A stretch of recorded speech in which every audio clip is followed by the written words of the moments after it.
Well, good morning, family. It is 7 minutes past the hour on this 30th day of December. It is less than 48 hours, and the year of 2024 will be a year that is forgotten. Yours truly, Joe Dupree, in the building, 100 BLK, the Black Station. You know, I'm never by myself. They'll be coming on. They on their way. Sister Jax, Brother Fatine, as we get ready to close out these last 2 days of the year. Today, I'm broadcasting live from the studio. Tomorrow, I will be broadcasting live from New Orleans. Yeah, one of the cities that will be having a grand celebration for New Year's Eve, ushering in 2025. So how are you doing out there? I see people are logging in the chat. Good morning to all of you. Good morning, good morning, good morning. I see people logging in all over the place. Welcome to hashtag Truth Be Told on this Make It Happen Monday. How was your weekend, the last weekend of 2024? What did you do? the last weekend of 2024 as we get ready to make our way into 2025. We're going to be talking about what's going on in the news. Of course, we're going to have information, inspiration, and motivation just the way you like it, because that's how we do it. We're going to talk about many things on this morning. Of course, in the news, the tragic passing of President Jimmy Carter. He lived a good life and was a good man and did a lot of good things. We'll talk about that, so much more. Of course, we're going to get into the conversation of, is justice just us? Many of, especially those in the tri-state area, seeing the video of the situation that happened in the prison system there in New York, the tragic beating of an individual that, once again, is justice just us? Good morning, good morning, good morning. I see y'all in the chat. Good morning, everyone in the chat. Good morning, everyone who is logging in. We are broadcasting live, and we're broadcasting live on 3 different platforms. You can catch us now on Facebook Live, on YouTube Live, and on Instagram. You can catch us there. Yours truly, Joe Dupree, 100 BLK, the Black Station, and you can catch us at www, yes, 100, the THE 100BLK.com. Get all your good R&B from the 70s, the 80s, the 90s, the 2000s, and today, along with on Sunday morning, we have some of the best gospel that you can ever be listening to. Inspiration to uplift your soul and your spirit. So good morning to everyone in the chat. Let me throw up a few comments from in the chat. I see people in the chat getting in. Good morning, good morning, good morning. And of course, we will be still talking about and celebrating Kwanzaa. It is Nia today. Purpose, all about purpose. Good morning. Good morning. I see Michael Keefe. Good morning to you, Michael. I know Uptown Harlem is watching. Good morning. Good morning. Grand Rising. Rhonda. I see you. Grand Rising, KC. Good morning. I see you. Great day, family. How are y'all doing on this morning? Dre B. Watson, I see you. Everybody, good morning. Welcome to hashtag Truth Be Told. Yours truly, Joe Dupree, in the building. My folk are coming. They coming. They slowly but surely making their way. You know, their weekend must have been all that and then some. Good morning, Brother Eddie Barnett. Good morning to you. John H. White, Grand Rising to you, brother. Grand Rising. Tell a friend to tell a friend, in case you're not watching us on right now on Facebook, because we are on Facebook Live. You can catch us on Instagram and on YouTube. Let me throw up where you can catch us at. On Instagram, we're at DJDMS. And everybody who's on the gram, and let me click over to the gram. I see you. Good morning. Good morning, Jules. Good morning. Yellow 12, who's in the building. I see you. Good morning to everybody who's on the gram. Good morning to all our folks that are logging in on YouTube. So good morning to all of you. Good morning. Wow. I can't believe this. Where did this year go to? Somebody, please tell me where this year went to, because I don't know where this year went to. This year went, and it went quickly.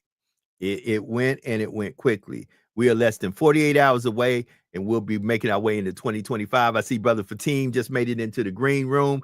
12 minutes past the hour. Like I told you, I ain't never by myself. You know him. He is our brother from another mother. You know him from the Open Lines online. And keeping it real with Reverend Al Sharpton. Ladies and gentlemen, put your hands together. In the building. Brother Fatim, 107.5 WBLS, New York City. Brother Fatim, good morning to you, sir. How are you this morning? Buenos días. ¿Cómo está? Muy bien. Gracias, señor. Bien. What's up, my brother? Good morning. What's happening, man? 13 minutes past the hour. Welcome to hashtag Truth Be Told. It's the eve before New Year's Eve. Like I said, I'm broadcasting live today in studio. Tomorrow, I'm going to be in the streets of New Orleans. Y'all don't know, I might be broadcasting live from Cafe du Monde. That's what I'm actually going to do. I think I'm going to go on the riverfront, and I'm going to broadcast live from Cafe du Monde with some beignets and some coffee, and we're going to be in the building as one of the cities that have a grand New Year's Eve ushering in the New Year's celebration is New Orleans. We're going to be in the building.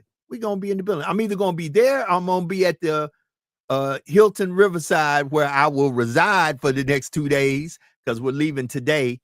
And that's where I'll either be at Cafe Du Monde or the Hilton Riverside.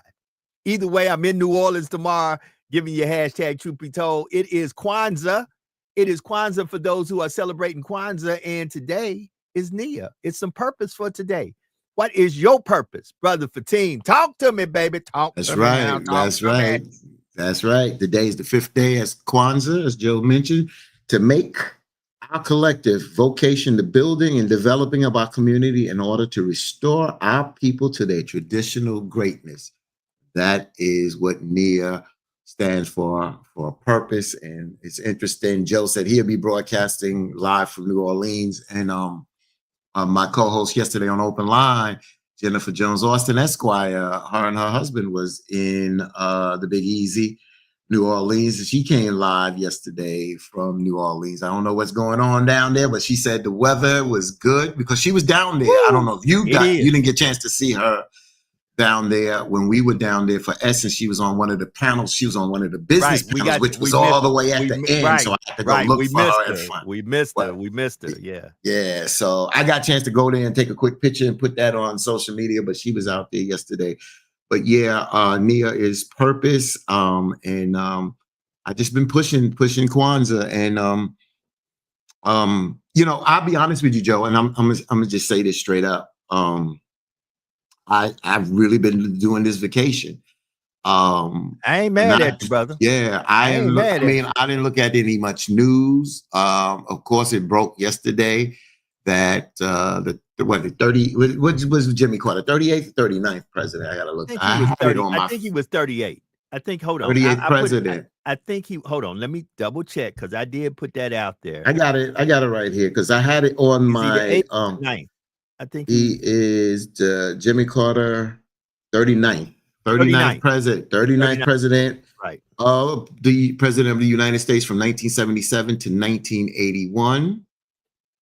Of course, the late now former president Jimmy Carter was part of the Democratic Party, who he served from 1962 to 1967 in the Georgia State Senate, and from 1971 to 75 as the 76th governor of Georgia. And as I stated, he was the 39th president from 1977 to 1981. He was a one-term president. I think one of the things that helped fail them is also being too nice of a president. Sometimes you can be too nice. Was the Iran hostage situation that I think sealed his deal. Gas prices. Gas prices, inflation in the 70s was really tough. I mean, he inherited that too. Situation. Also, you got to realize Ronald Reagan, whatever the deal the United States cut, they cut once Ronald Reagan became the president. Iran hostages were released on the 444th day of being held there. And, you know, so Jimmy Carter passed not yesterday, but he passed Tuesday. Right. So for whatever reason, they held that up, but he passed Tuesday. The same thing with James Evans, that played James Evans on Good Times. He passed before we passed a month before we got the notice. So people do that. Shout out to a brother named Bill Stephanie. He was one of the founders of Public Enemy. No, he didn't pass, but his mother passed, and he was on our show yesterday. I was surprised he came on. He came on to talk about Richard Parsons, the big businessman tycoon that passed last week in New York. And the reason why I bring up Bill Stephanie, because he lost, like I said, his mother made her transition Saturday. So I was going to call him Saturday afternoon. And then when I saw the post, I said, nah, but I know Bill Stephanie for years. I met him through Mtume when he was rolling with Public Enemy. I don't know if I met him through Mtume, because I was rolling with Public Enemy and Reverend Sharpton back then. And because I'm the one that, when you see, if folks still remember, Tawana Brawley was in the second Fight the Power video where they shot live on Malcolm X Boulevard headed up towards Fulton Street in Brooklyn. I'm the one that brought Tawana Brawley from the Newark airport to that video shoot. But Bill Stephanie lost his mom's And it's interesting that his first cousin is Bobby Bonilla, that played for this team along with Barry Bonds. He played for the New York Mets. He still gets paid. His money was deferred. He still gets a yearly check from the New York Mets. And Bobby Bonilla posted a picture of his aunt, Bill Stephanie's mom, with Bill Stephanie's mom holding Bill and Bobby Bo in her arms. So condolences to my man, Bill Stephanie. If those that know the music world, the hip hop world, Bill Stephanie's big in that world as well. He sat on the board with Richard Parsons, also on the Apollo board, that he helped restore the Apollo back to its prestige as well. Yeah, our prayers and condolences go out to him and his family. On Jimmy Carter, while we're still on it, one thing about former President Carter that I appreciate, out of all the presidents that have ever existed, he's the only Nobel Peace Prize winning president. So even though he did one term, and a lot of folks talk about these one-term presidents, his impact as a humanitarian, as a good person, speaks for itself. And I will say this, even though he did serve one term, and those who know President Carter from, because I was living during his term, you know, how life was then, and what made it that he was a one-term president. You made it seem like it was slavery. Shit, we all living. You know, but in all earnestness, I can say this: he was a great president after leaving office, and probably made a bigger impact out of office than he did in office, because of what he had to inherit and what he had to try to fix. And once again, my prayers and condolences go out to the families, to those who you know, the historians who will now speak probably very fine words of former President Jimmy Carter. One more thing, how long he was married to his queen, his wife, Rosalind Carter, and what they looked, and the image that they presented as a married couple, even beautiful. Before his presidency, and during and after his presidency. Very well established, a family that did not put a lot of extra into their lives. Farmers, you understand what I'm saying? Just coming from just an old country boy that became president of the United States. Peanut farmer. Peanut farmer. Right. You know, which will let you know that anything is possible. You know, once again, politics is a lot of folks really don't understand really what politics are, but politics is what it is. You know, you have good days, you have bad days, and you have to be a negotiator and know how to be a diplomat. So with that being said, it's not just two of us. We go three the hard way. And so it's now time that we bring on the arts therapist, the life strategist, the speaker, the author. She in the building. Brick City is representing. Sister Jax is in the building. Good morning, lovely little Sister Jax. How you doing, little sis? I'm doing well. I'm a little, but I'm doing well. How y'all doing? What's wrong with your throat? No, you know what? I had such a busy weekend. God is so good. What's wrong with your throat? Shut up, Petit. No, it was. Don't feel bad, Jack. It's going around. Shut up. Hold it. My better half can come in, and she's in the front room right now, and she's the same thing. I woke up. I said, "Honey, what's going?" I'm not feeling. Joe, you messing up my joke. You messing up my joke. Come on, man. I'm trying to. There you go. I'm trying to.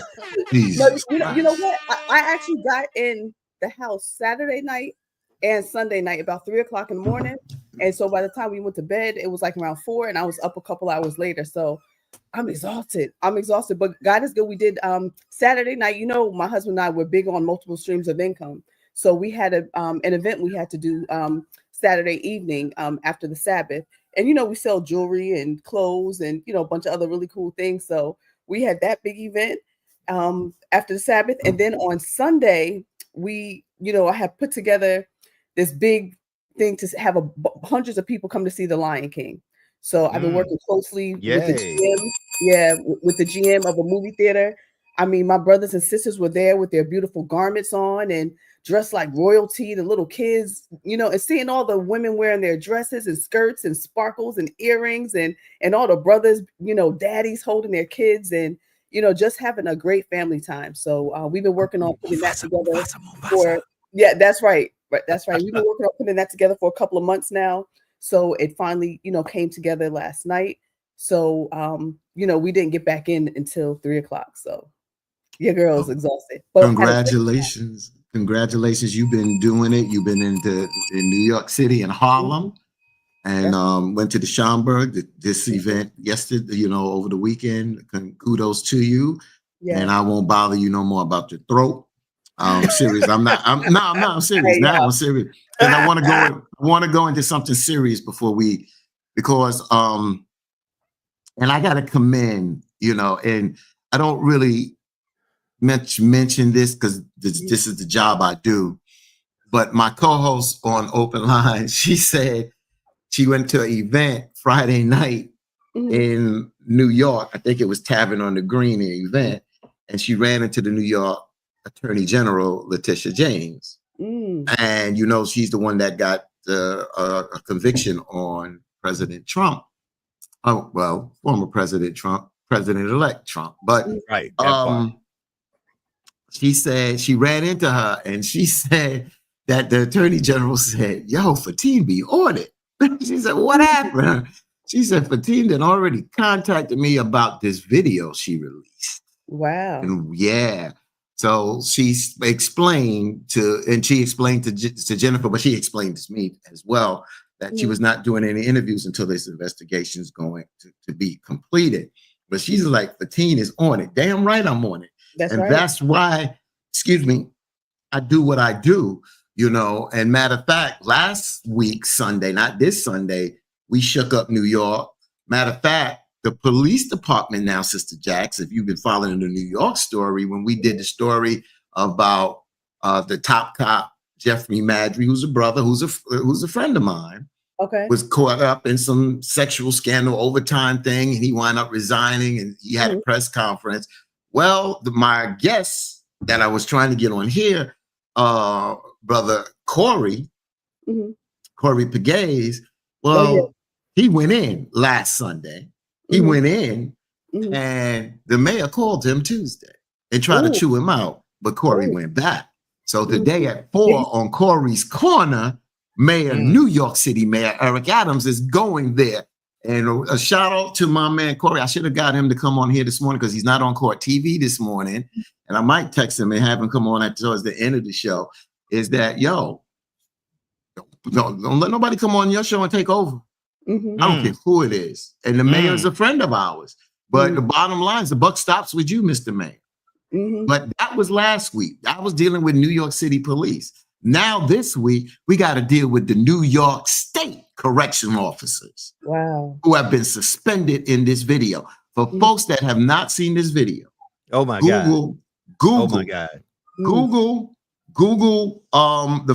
footage, let's say New York Attorney General Letitia James honestly put out this video, and you can Google the name Robert Brooks. So we're not gonna show the video. It's a very graphic video. Right.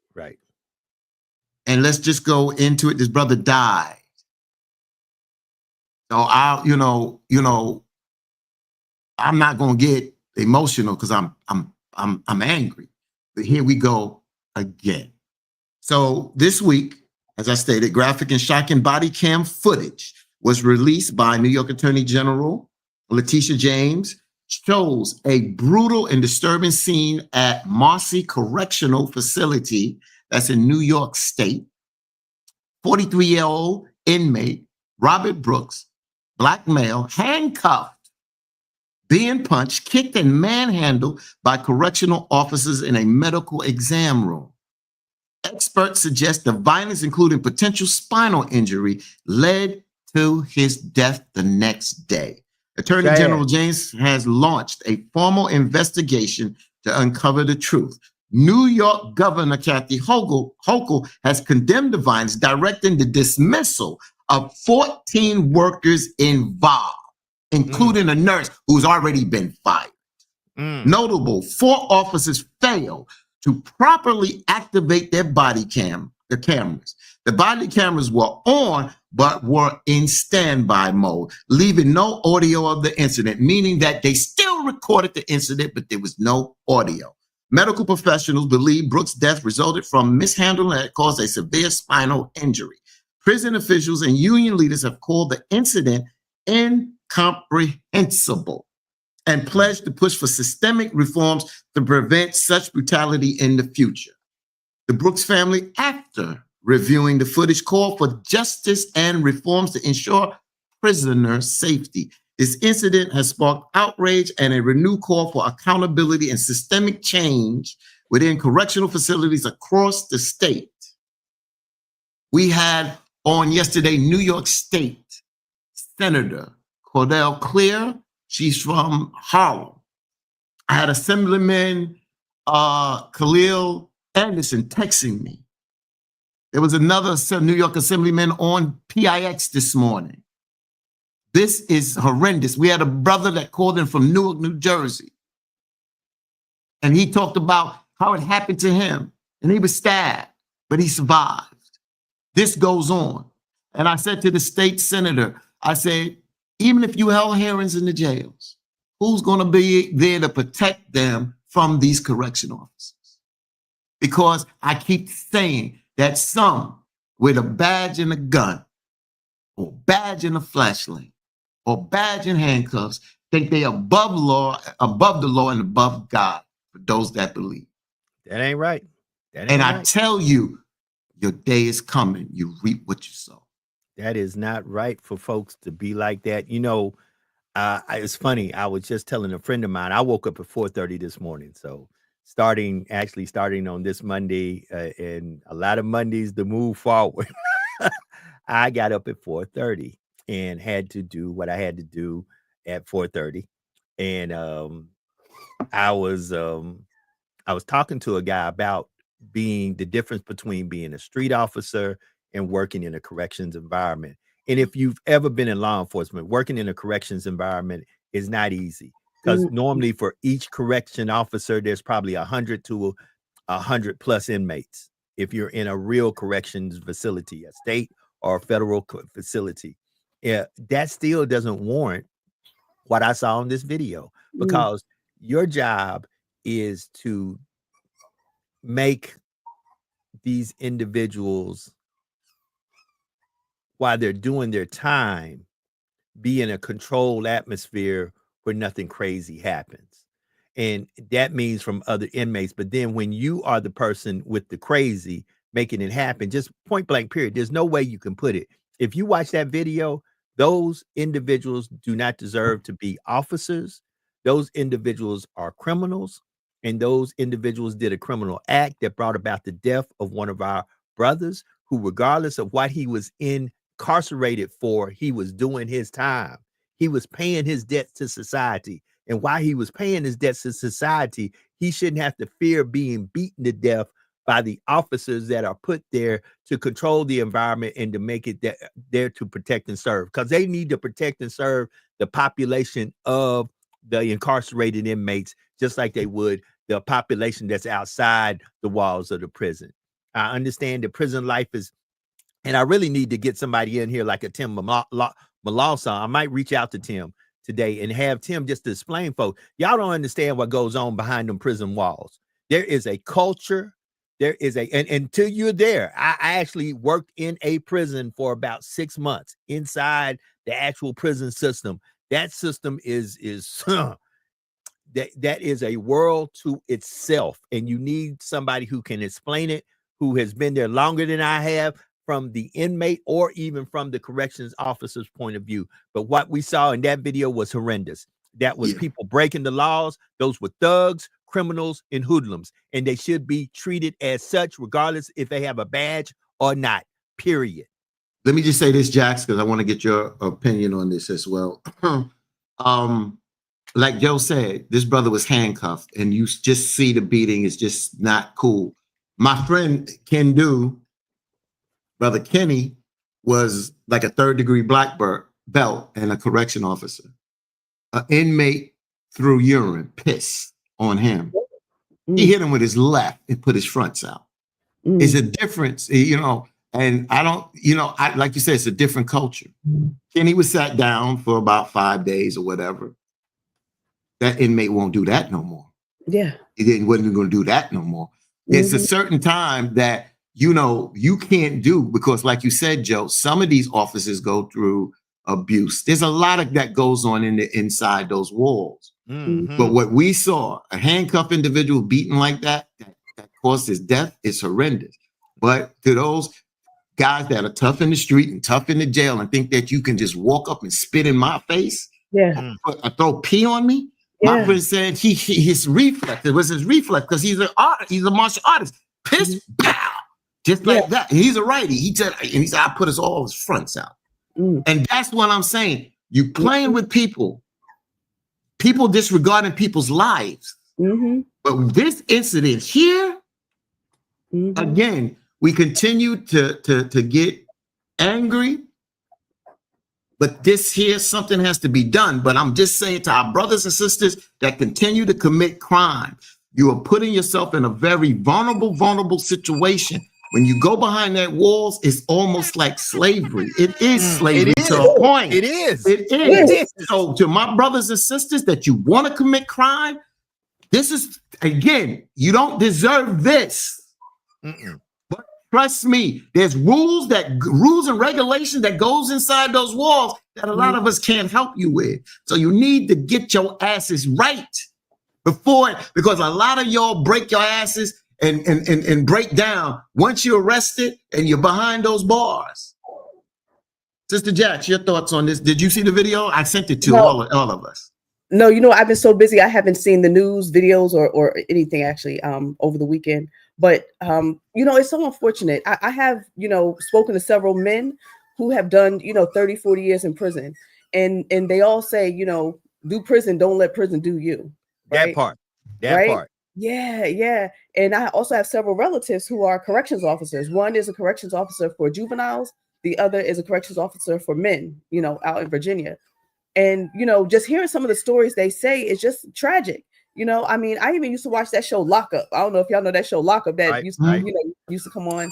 But I remember seeing one guy, you know, take feces and throw it, you know, at the officers, and take feces and smear it all on, you know, the door. And I know some brothers say they'll take feces and, you know, put it on the door handles and, you know, all this crazy stuff. So, I mean, you have a lot of people who are in prison where their mental health definitely manifests, you know, because it's scary, because to be in a heightened sense of fight or flight 24/7, you don't know what's going to happen next. And even if you're not the one getting in trouble, you're still observing a lot of the crazy, you know, stuff that's going on. And I mean, it boils down to a lot, you know, many times, you know, parents aren't raising their children like they need, right? So these kids grow up to be young men and young women with low EQ, which is your emotional quotient or emotional intelligence, you know. So I always teach I over E, use your intellect over your emotions, because quite often we end up using our emotions over our intellect, and that is what gets us in trouble, you know. So, you know, it's so unfortunate what happened to that brother. And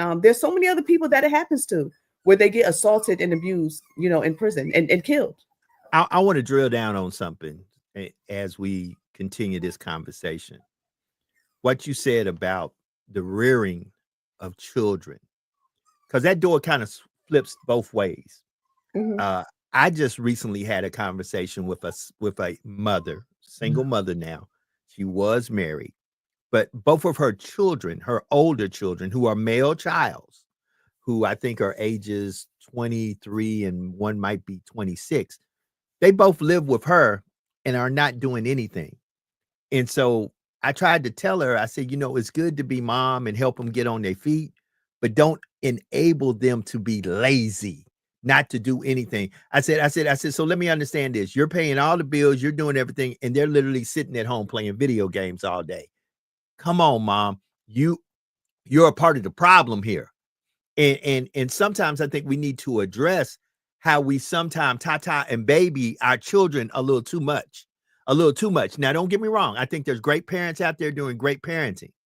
And I understand there's parents out there that's doing absolutely a horrible job at parenting. But many a times, mothers and fathers mostly with their daughters, mothers mostly with their sons, are sometimes a little bit too tied. And then, here you are, got these two grown men living in the house, and you're catching hell trying to pay bills, and they're not helping in any way. To be exact, they don't even have vehicles. They're not making a plan. They're not trying to go to school. They're literally just laying up, living off of mom, because mom still looks at them as her little baby boys. You know what I'm saying? So I want to kind of drill down and talk about that. I just think that we need to do a better job sometime understanding that there comes a time and season that certain things, eagles kick their younglings out the nest. You got to fly or you got to die. And sadly, I'm not saying that in an ugly way or trying to make it seem like, but sometimes you got to say to yourself, when will my children finally be adults? Let me just say this before we drill down on that, because there was a comment out here I want to address real quick, and then we can go back to that. Because I've been down this road. I really don't want. You can. I don't care. I've been down this road. Sometimes I put it on parents. Sometimes I don't put it on parents, because I got a relative now that the parents and grandparent has done the job, and he's just decided to fly wrong, and he's incarcerated now, and he's 14. So we can sit here and blame some parents that if the shoe fits, but sometimes it doesn't fit. Right. And that's correct. why I didn't say it. I know you didn't. I'm just saying sometimes it's not. So we do. Some parents do enable, and some don't. And that's why I said it comes down, because at one time when I talked about this on the show, I jumped in because we were going so hard at the parents, like the kids don't have a mind of their own. Because I told you before, I've seen two parents that were alcoholics. When I'm looking away, I'm visualizing. I remember seeing this, but these kids were A students. A students. So if you want to look at them as being the great parents, they wasn't the great parents. You understand? But the kids were good. And then I look at some good parents that their kids went astray. So it comes a time where that narrative sometimes goes out the window. I just want people to understand, stop always blaming the parents, where a lot of parents bust their ass. Yeah. And their kids go the wrong way. But before we drill down, I just want to add just one comment. And I know you want to get back in on this, Jackson, no problem. Rhonda Hairston writes, Norman Seabrook, a childhood friend, was a former head of the corrections in New York City, tried to make change, was incarcerated for his efforts, out now telling the horrific stories of the corrections department. So I just spoke with Norman last week. Norman is a personal friend. I've known Norman when he was the president of the correctional union at New York City, Rikers Island. He was the president. Okay. The brother has the charisma. He did a talk show. He's been on our talk show. He's helped our station. He's helped me personally. I don't have no problem disclaiming the brother, because he's a good brother. He did not get incarcerated for his efforts, Sister Rhonda. He did not that. It was something else that he got incarcerated for. He was let out early because of the situation. We talked about that the other day. We talked about, does he deserve a pardon? Or the circumstance and the situation that came up. Some of the people that did get pardoned. So I can say he deserves a pardon. But I just wanted to correct that, Sister Rhonda. He was not incarcerated for his efforts. He did a great job as a correction officer. I'll be honest with you. If he didn't get tripped up in the legal system, he probably would have been the second Black mayor of New York City before or over Eric Adams, because he had not only Democratic support, he had Republican support. He could get the police commissioner on. He could get the mayor on. He was on it. He had a talk show on WWRL every Friday. How do I know? I sat in the studio opposite, because Reverend Sharpton and myself did his nationally syndicated radio show out of WWRL studios, 333 7th Avenue, when they were in existence. So I just wanted to correct that, Sister Rhonda, because you're on point, but he did not get incarcerated for his efforts there. I never forget when the TWU president, the transit union president, went to jail for calling a strike. Mayor Giuliani put him in jail. And the union president called me, Fatin, the mayor, I need to get on Kiss FM at the time. And, I gave him a voice. But then I got on the phone to talk to Norman. Don't worry, Fatin, we got him. Just like that, Fatin, we got him. Then he called me, Norman called me, just letting you know, Fatin, we letting him out early. We letting him out early. So this is the kind of brother he was. He was a stand-up brother. He is a stand-up brother, Brother Norman. Sometimes we do get tripped up in certain things. I'm not here to discuss his case. He's more than welcome to come on this show here and talk about whatever. And you'll see he's a very charismatic and a good brother, and he knows his stuff. So I just want to say that there, since he's a childhood friend of yours, Sister Rhonda. Sister Jax, you're the one that brought that up about the children and everything. Yeah, and to piggyback off of that, team, I think, and yes, you are right. And we know that there's different variables. Every kid that is in jail does not have a bad parent, right? So, I mean, every man or woman does not have a quote unquote bad parent, right? But there are a vast majority that have parents that have not quite parented as effectively as they could have. Even the greatest parents still, fall short. So with me, obviously working with kids in the children within the juvenile system, they all share very similar stories. And I speak to the parents as well, right? So when speaking to the parents and doing sessions with the parents, the parents are saying, I'm a great parent. I give them this, I give them that, I do this, I do that, but at the same token, psychologically, you still see a lot of things why the kids are how they are, right? So yes, they do provide, they keep a roof over their head, they tell them they love them, but there's still a lot of other factors where the parents are, really struggling. And sometimes they don't even realize it. They're just trying to get forth, day by day raising these kids. And sometimes the children are not even their children. They might be their sister's children that they're raising. Wait. Jax. Mm-hmm. Are you a bad parent? Is that the dog whimpering? And you're not. Wait. You ain't addressing your daggone puppy that's whimpering? I keep hearing this. I want to get up, but I didn't want to walk away from the camera. You were talking, but I want to get him back out. Because before he was out, he was nipping on my toes. So I was like, oh no, you going back in that damn cage. Yeah. But anyway. A lot of nipping going on in that house. I don't know what to say nothing, but go ahead.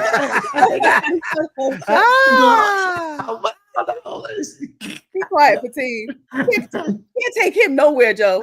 So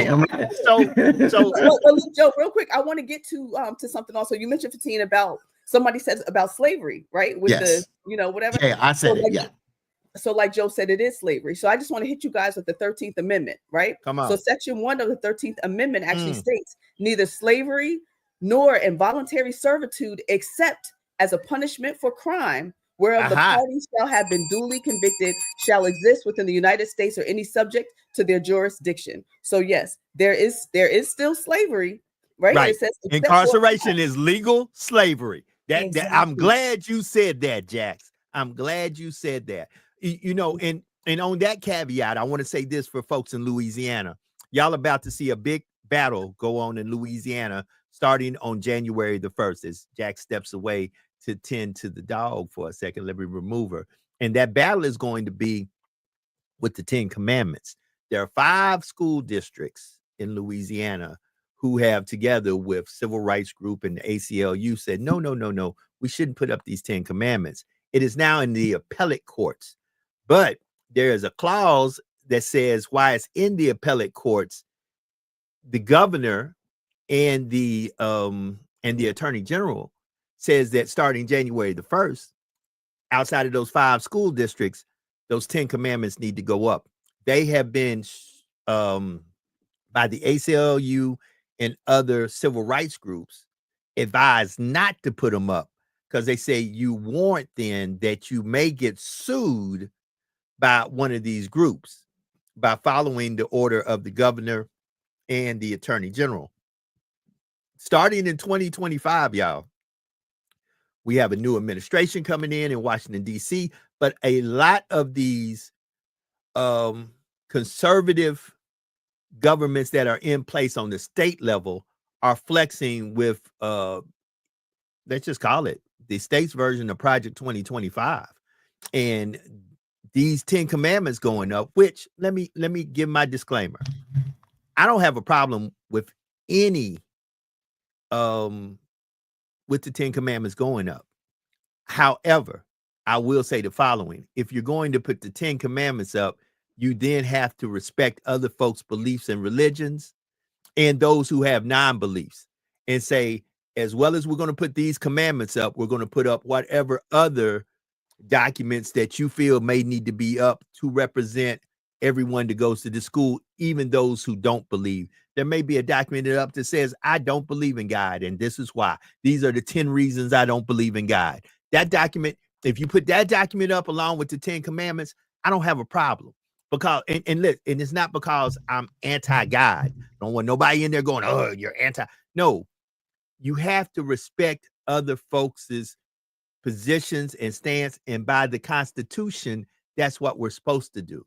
So that's why you don't put it up, because right, you're going backwards. You're going backwards. You can't put the damn 10 commandments up and then say, I'm going to put other people's religion up. That's the reason why the 10 commandments can't go up. We're already there. We're already there. Exactly. So why would you? I have a problem. Fatin is saying it. And I told y'all they're not going up. And if they go up, they're coming down. I don't give a goddamn about what no damn conservatives are. I don't care. You can't do it. And if you go backwards, you can't do that, Joe. You can't put the 10 commandments up and then say, well, I'm going to put other people's religion. You can't do that because you're opening the door to what they've already dealt with before. You can't do it. And if you do this, you're violating people's rights, unless it's a Christian school that goes by that. If that's what they go by, I don't have a problem. If it's a Christian school, but it ain't going up in no damn public school. Because every time, if my child says, I don't want it up, I'll take it down. Again, I don't have a problem with those type of inspirational sayings, or I don't want to use the commandments that a group of people that goes to the school come up with and put up that are similar, but not from the Bible. You can't do that. And I don't know why we keep going there, because we can't do that. Well, and hold on, Jax, and hold on. I just want to say this, and then I'm going to back away. Mm-hmm. I feel exactly the way you feel, Brother Fatim. I think I just voice it a little differently. The crazy thing that I'm starting to notice, and it's funny, because this morning somebody looked me square in the eye during our workout and during what we do at 4:30 in the morning, and said to me, you're about to step into your political season. We need voices like yours to say what needs to be said behind closed doors to bring about the change, or at least the thought process of change. And I said, oh, Lord, why did you say that to me? And I just looked up to heaven and said, no, I'm going to do what I got to do. But you never know what you might be thrust into. I agree with you. By the Constitution, and I've been reading the Constitution all weekend long, the founding fathers wanted to separate church and state. It was the oppression of church that made them flee to come and settle on these shores. For us to roll that back somewhat makes me question the so-called patriotism and belief that we're about the Constitution, because the Constitution is clear. It's a separation between church and state.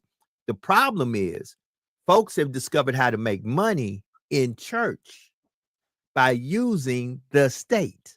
I'll say that again. Folk done figured out how to make money in church by using the state. In other words, the government. You'll be surprised how many black, white, green, blue, purple antennas coming out this way. Religious folks are connected to political folks, not for the reason of the edification of the Most High, but for the betterment of their pockets. I'll say no more, and I'll step back. Absolutely. And you know what, Joe? If you look at the 10 commandments, right? They say that the 10 commandments or the Constitution is not based on the 10 commandments. But if you still look at the U.S. Constitution, what are some of the articles within that Constitution, right? So it's still founded, basically still following the tenets of the 10 commandments, basically, right? But of course, they're going to, update and try to say, no, there's no correlation, but there obviously is. So if you post up the Constitution, in the schools, okay, so what is that to say? How different is that, technically from the 10 commandments? I'll tell you how it's technically different. It says in the year of our Lord in the Constitution, but it's still not. It's the law. 10 commandments is not a legal law. Yeah, that's the difference. You post Constitution up there, may be based off something loosely, but the bottom line is The Constitution is a legal law that we follow in this land. The 10 Commandments is not everybody in this don't follow legally. You understand what I'm saying? That's why you can't do that. That's why you can't do it. I'm just saying the basic tenets of it. Right. It's still basically saying the same thing. So the Constitution does not say, all about there's no God before me and all that kind of stuff, right? So it doesn't say that, but it still addresses the phrase saying, still in the year of our Lord. So they're still acknowledging within the 10 Commandments, the Most High, right? So people will fuss about the 10 Commandments being in the school, which, still is not what bad is it really saying, because guess what? Those still 10 Commandments is still the basic premises and principle across all religions that believe in God, no matter what it is, Hindu, Buddhism, Christianity. But what happens to the kids and the teachers and the faculty that don't believe in God? You are stepping on their civil rights. You can't do that. I understand that part. You know what I'm saying? And I'm not, and I'm, and after this, and I watched the movie The Forge last night. A very interesting movie. And it's a very, and how did I watch The Forge? Because of my daughter. My daughter, she said it was one of the best movies she watched. I had no idea that it not borders on the line. It's religious. It's kind of, I don't want to call it a religious movie, but God and Jesus is heavily, it's the foundation in this movie. Okay. But you can still take away from this movie at the same time, even if you don't believe. So I'm not going hard. I'm going hard only because a lot of people, and I'm not going to keep saying this, I ain't got to prove that I am a believer or a faithful person. I said this before. I said this to Joe the other day. I'm not doing a religious show. We can talk about religion time to time. I'm not up here to profess my religion and push it on other people. I'm not here to do that. And I'm not asking others to walk away or not talk about their religion.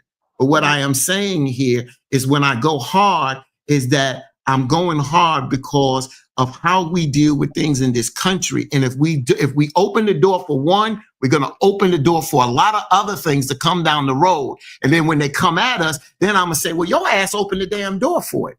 You opened the door for it. Just like if the Trump administration, if it goes good, kudos. But if it goes bad, of course, you're going to say you opened the door. So that's why I'm saying we got to be very careful, because once you open the door for one thing, everything can come through that door. And then you can't cherry pick this, that, and the other, because the whole damn door is open now. Yeah. Hey, and I want to say this.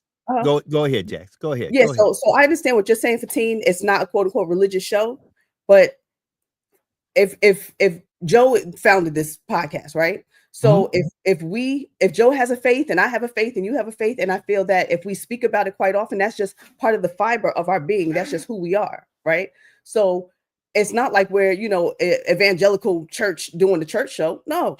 But if we speak about God, I don't find a problem with this. So for me, I would say if there are people in the chat or, viewing that are not clicked in, they know the concept and the premise behind the show. We're going to talk about any and everything. And we definitely going to talk about God because we know how good he's been to us. So if people eventually start to feel, I don't believe that, I'm sick of hearing about God, there is a back arrow that they could click out of and find another podcast to watch. But they cannot, or we cannot give them the power to censor what has helped us in our lives and that we want to share. There are 1,000 other podcasts. They do not have to tune into #truth be told, to be quite honest, so we don't have a decision. Well, I just said, I'm just being clear on what I said to Joe, and I'm saying it again, that I don't ask y'all to walk away from your religion, but I don't, and I'm as religious as both of y'all, but I don't push it. And that's what I'm saying. No matter how good. I mean, it's been numerous times I done fell on my knees and my prayers was answered dealing with Hanifa, my kids, or myself.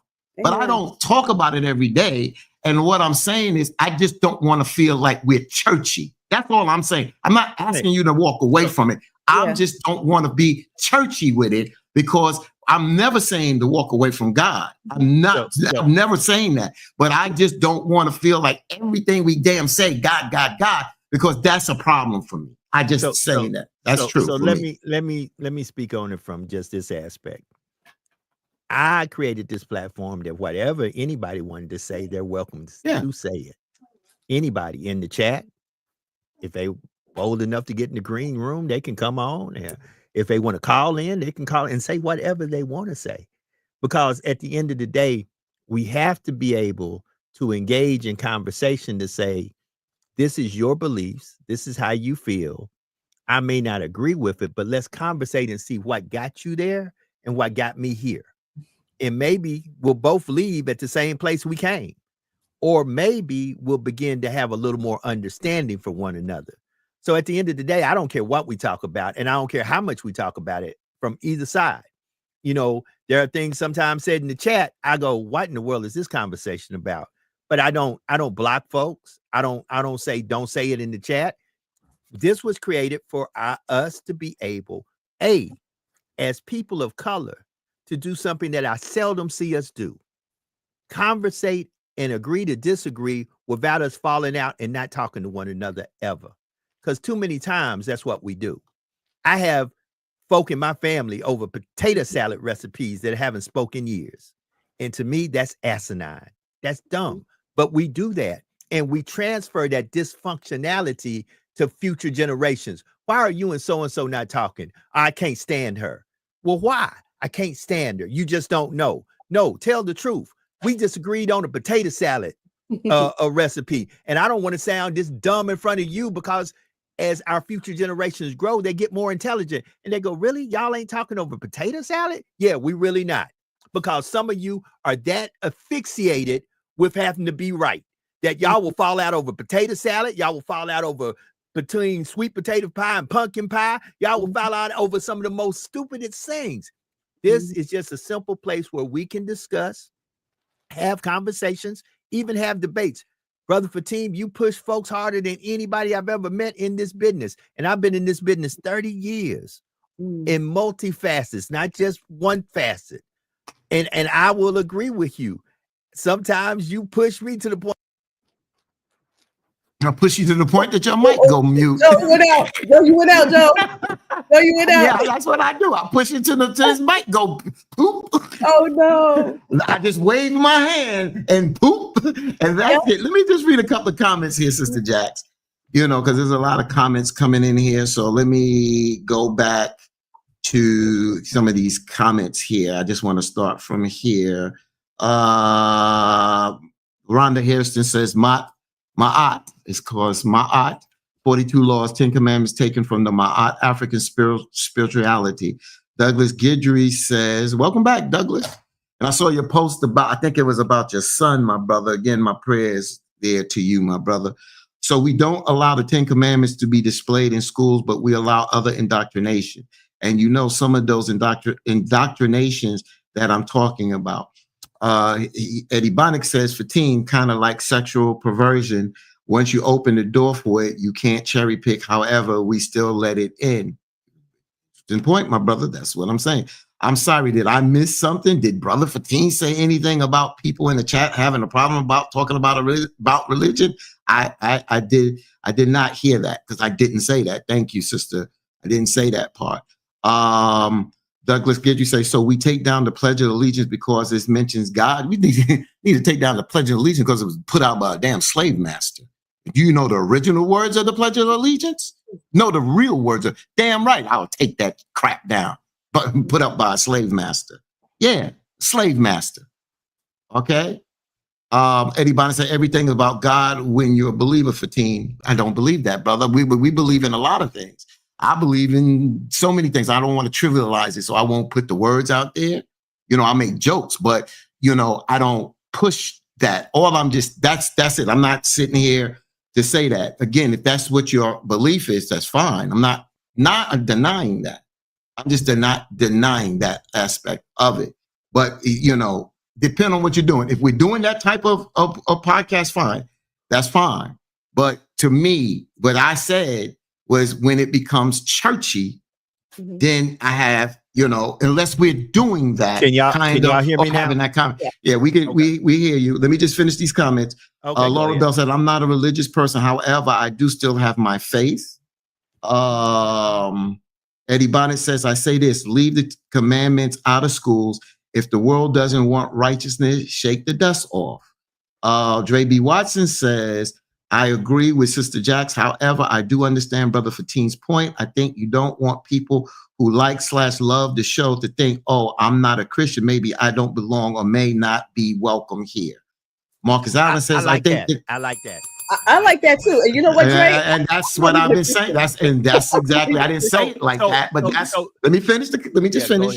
Go ahead. I think Marcus Allen. I think the Constitution needs to be revisited to encompass today's society. We were not considered humans at that time. So I think both of the last two comments. But go ahead, Joe. You can say, but I said what Dre said. I didn't say it like that. She said it better than I said, but that's what I'm saying. Yeah, I know what you mean. So let me say this to Dre B. Watson, and then we're going to jump into Marcus Allen. Marcus got a very good point there about revisiting. I think they call it amendments. But and once again, Marcus is a lawyer. I'm not. He knows more about the legalities of documents than I do. But Dre said something that I want everybody to know. Everybody is welcome here. I don't care if you're atheist. I don't care who you are. I don't care if you're Hindu. I don't care if you're Muslim. I don't care if you're black, white, green, blue, purple with antennas. You're welcome here. You know, we've had people come on this show. You can go back and look at prior episodes. We've had guys in Germany plug in. I never asked this guy what his religion was, what his background was, or whatever. I don't care who you are. If you got something to say, this is your place to say it. And once again, why do I do that? Because many a times, as black and brown folks, we don't have a platform where we can say our truth without us being muted, without the wave of the magic hand like Fatim did, and you mute a person. And here, I don't want nobody to be muted. You can say what you want to say. Understand, when you put it out in the atmosphere, you may meet a hearty debate. You may meet resistance, but you're welcome to put it out there. Brother Douglas Guidry is a prime example. He wears a hat that says "Make America Great Again." I've never blocked Brother Douglas or Brother Eddie. What I will not do or will not tolerate is anybody coming on here with hate towards somebody else, that they spew that hate into the chat, or they come on the phone and spew hate. But your opinion about whatever point of view you have is more than welcome, because as Reverend Sharpton would say, we can all have a plethora of opinions. We just can't have different facts. Amen. Amen. Amen. And I love how you guys definitely tighten that back on up. And Dre, thank you so much for your comment. So I'm not a Christian either, Dre. I'm not, religious. I'm spiritual. I believe just straight up in scripture. So it's great. And like Joe and Fatim said, we love to have different opinions and people, come through the chat. Will we be censored with stuff? Absolutely not. We're going to speak our truth and be honest, just like you guys come in the chat and speak your truth as well. And we love our viewers. We appreciate our viewers. Continue to tune in. However, even if it's a topic that makes you feel uncomfortable, or if it's a trigger for you, we tune out. Tune out. Please tune out. Please tune out. Please hold it. As brother Fatim once did, when a brother came in here that had really agitated Brother Fatim. I don't forgot the brother's name out of South Carolina, because I'm not very good with names sometimes. But Brother Fatim said, no, I'm not going. As soon as he comes on, I'm out. And that's how you need to be. When certain things come up that you say, man, I don't want to hear this conversation. And not only with this podcast, with life. Yeah. With life. Let me take Brother Fatim off. He seems to be that he was having to take tuning out. Yeah. He's tuning out. He had to take care of some things, because he does Al Sharpton. There is stuff we do. So, at the end of the day, y'all, let's go back to this Brother Marcus comment. And Brother Marcus, I hope you're here. Wish you could call in. Phone number is scrolling at the bottom, 225-250. And let me open up the phone lines where if you do call in, I can actually receive you. I want Brother Marcus to call in. There needs to be amendments to the Constitution. As you see, there are amendments being made to the Constitution. Once again, that's why voting matters, because you and I can't amend the Constitution. The Constitution has to be amended by the folks we elect and put in office to make the changes and represent the people. Today, I had that conversation during my workout. Too many times, the people we send to Washington or to our state capitals to represent us don't represent us. Once they get voted in, they all of a sudden represent who they feel will cut them the biggest check. And at the end of the day, if you ain't cutting no check, you're just a number to them that may or may not vote for them, because they understand those who cut the checks are literally the ones that keep them in office. And politics need to get back to the people and not to the paper when it comes down to money. Politics is being controlled too much by who cuts a big check and then pushes their agenda through contributing to my campaign than it is for the people. Because guess what? If you have 200 people, let's say 10,000. If you have 10,000 people, but only 2 of you cut big checks, out of them 10,000 people, they're more concerned about what them 2 people that cut the big checks agenda is than the masses that may be wanting something to happen. So we got to get a lot of this money out of politics, that it gets back to the people. And Brother Marcus just put something on here. He said this provides a great mental exercise in the morning, as your body needs physical exercise, so does your mind. I appreciate that, Brother Marcus. We're just here, man, trying to help folk. Once again, I say it from day one. I'm not here to tell you what to think or how to think. I am here to ask you to wake up and begin to think. That part. Brother Douglas said, elect me to be your conservative voice. Oh, amen. Hey, if that's how you feel, get your campaign together and run for something. It is a lot to offer yourself up to public service. I'll be the first one to say that.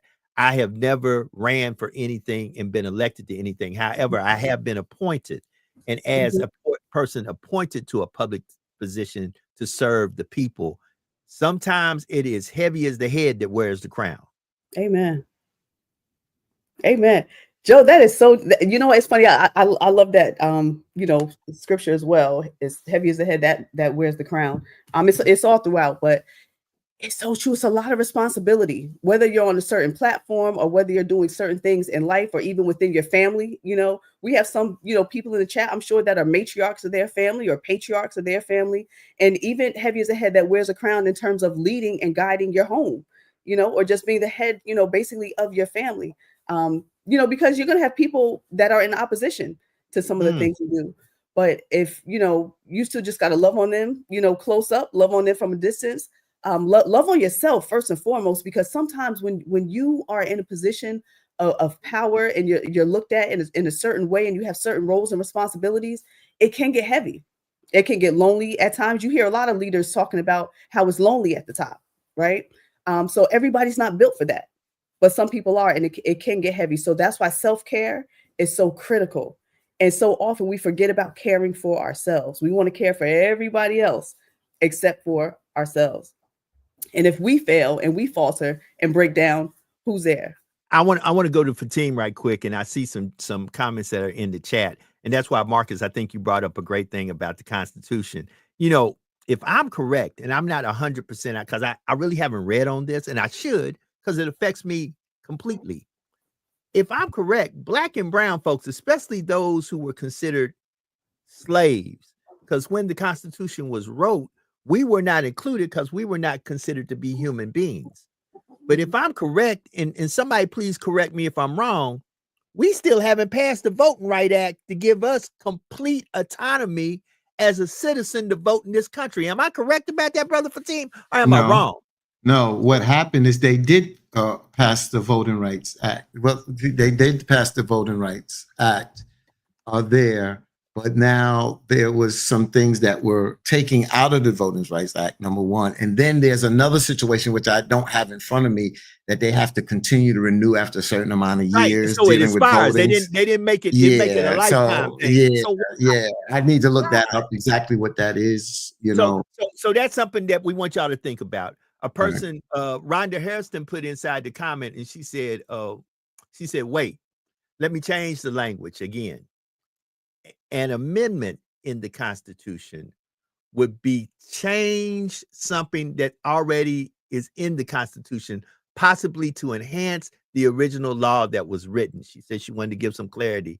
Once again, I'm not a legal scholar. We do have Marcus Allen in here. I don't understand how some of that operates, but at the end of the day, like I said, I just want to check on that.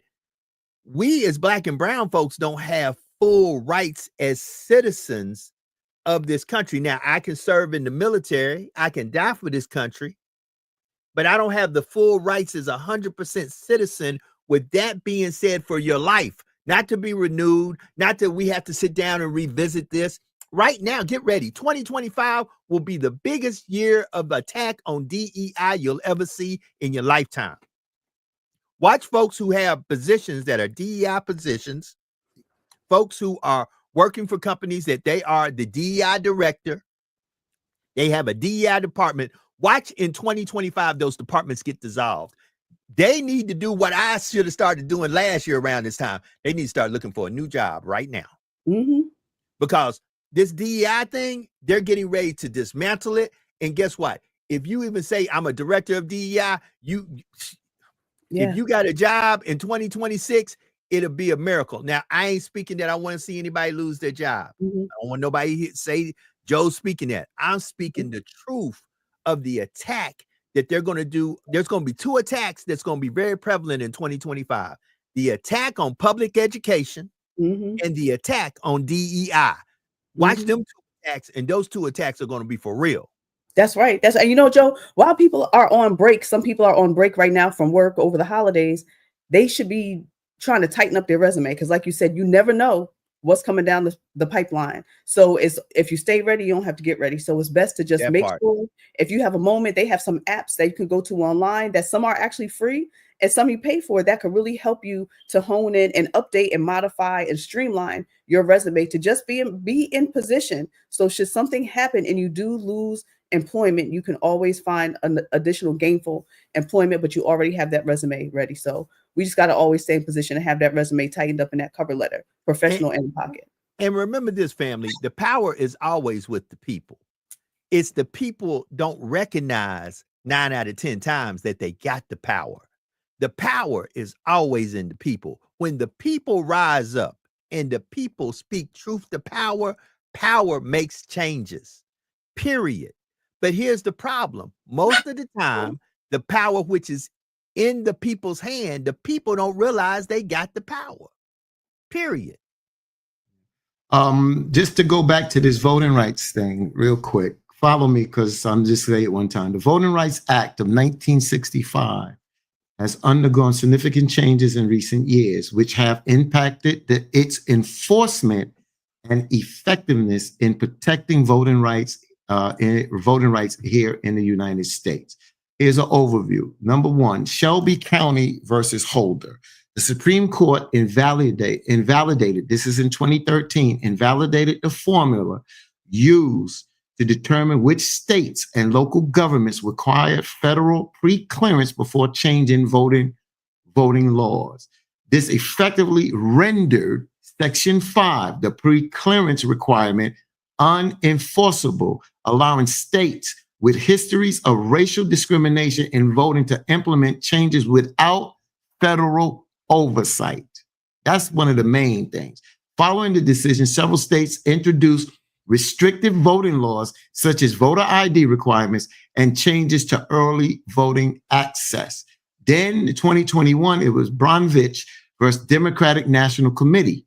The Supreme Court upheld Arizona laws that critics argued discriminated against minority voters, narrowing the scope of Section 2 of the Voting Rights Act. This decision made it harder to challenge laws under Section 2, which prohibits voting practices that discriminate based on race or color. That's why the John Lewis Voting Rights Act was pushed out there to tighten these situations here that has occurred.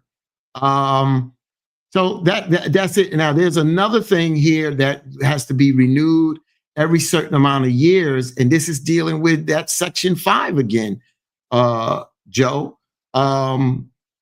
Let's see. The key provision of the Voting Rights Act of 1965 that required periodic renewal was Section 5, which included the pre-clearance requirement. And what was Section 5, which I just read to you?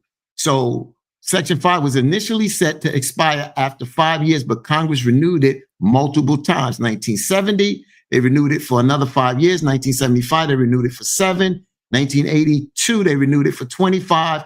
And in 2006, they renewed it for another 25 years with bipartisan support. So this is why you see Reverend Sharpton, Mark Morial of the National Urban League, and other civil rights organizations fighting for changes in the Voting Rights Act. And now with the Biden administration and the Democrats not having the kind of control and power that they need, this is what we as folks of color in America are going to face in the upcoming years, not just through this next 4 years, but up in the next 4 years. And this renewal in 2006, it's coming to a head. It's coming to a head as we get closer, probably about 2031, somewhere around there. So this is what we're up against. And this is why we must continue to stay informed, educated, and ready to do what we need to do to deal with these challenges here. You got to pay attention. The same Elon Musk that some folks say has messed around in our election, there are news outlets reporting that he is now intervening in the German election. You have people who are trying to spin a web and cast a web of dominance because of their financial standings and their interests that are not only here in the United States, but global. You got to understand that. I give you a prime example, something I heard yesterday. I was listening to a talk show and it made me laugh. Everybody talked about what the Democrats was not going to do for the Arab Americans. Do you think one time that Donald Trump is going to turn his back on Mr. Kushner and his family? If it came between Kushner and his family and the Arab state, who you think Donald Trump's standing with, since Kushner's married to his daughter? Come on, family. Y'all got to wake up. But here's the thing. We fall for the okie doke, just like this TikTok okie doke. All of a sudden, we're banning TikTok. TikTok is bad. We're banning TikTok. TikTok is bad. Donald Trump gets some numbers that say, hey, bro, you won this election because of billions of TikTok influencers that backed you up. And guess what Donald Trump says? Donald Trump makes a statement that is so unpresidential that nobody pays attention to it unless you're in the business of knowing politics. He says, through his new chief of staff, writing, the only person who should be able to ban TikTok in the United States of America is Donald Trump and Donald Trump alone. Well, guess what you just did by saying that? You just took the complete power of the courts away from the courts and said, no, I am the anarchist. Mm-hmm. And if I, King Trump, say there should be no TikTok, there should be no TikTok. It shouldn't be up to a judge. It shouldn't be up to legal scholars. It shouldn't be up to the NSA and what's best for the country. No, I should have the power by myself to say this is good for all of you or it's not good for all of you. And it's sad that a country that was established on the oppression of a king may go through the next 4 years of same said oppression until where are we going to flee to then? Where are we going to jump in boats and planes in there and vehicles and depart an oppressed place like the forefathers did in England? Mm-hmm. Just saying. That's right. So you're right, Joe. And Fatin, so what advice would you give to the people about what they need to do to get in position? First thing is to understand. The first thing is to understand. You have to be educated and understand what's going on, and you got to understand how the process works. Because if you don't understand how the process works, then they can manipulate you. Once you understand the process, Sister Jax, then you have to go to work and deal with countering those things that are wrong, or not conducive for the people. And that's the best way. I don't think it's about anger. I mean, you can be angry. You can be angry. I'm not going to take away from the emotional aspect, but it has to be control anger. Mm-hmm. But it's about education. It's about understanding what you're dealing with. It's a lot of things, for instance, that I got into as a talk show host. Once I became a talk show host, my responsibility changed as a producer with educated people like Bob Slade, James Mtume, Bob Pickett, and Reverend Sharpton. These individuals were educated and know what they were talking about to deal with what needs to be dealt with.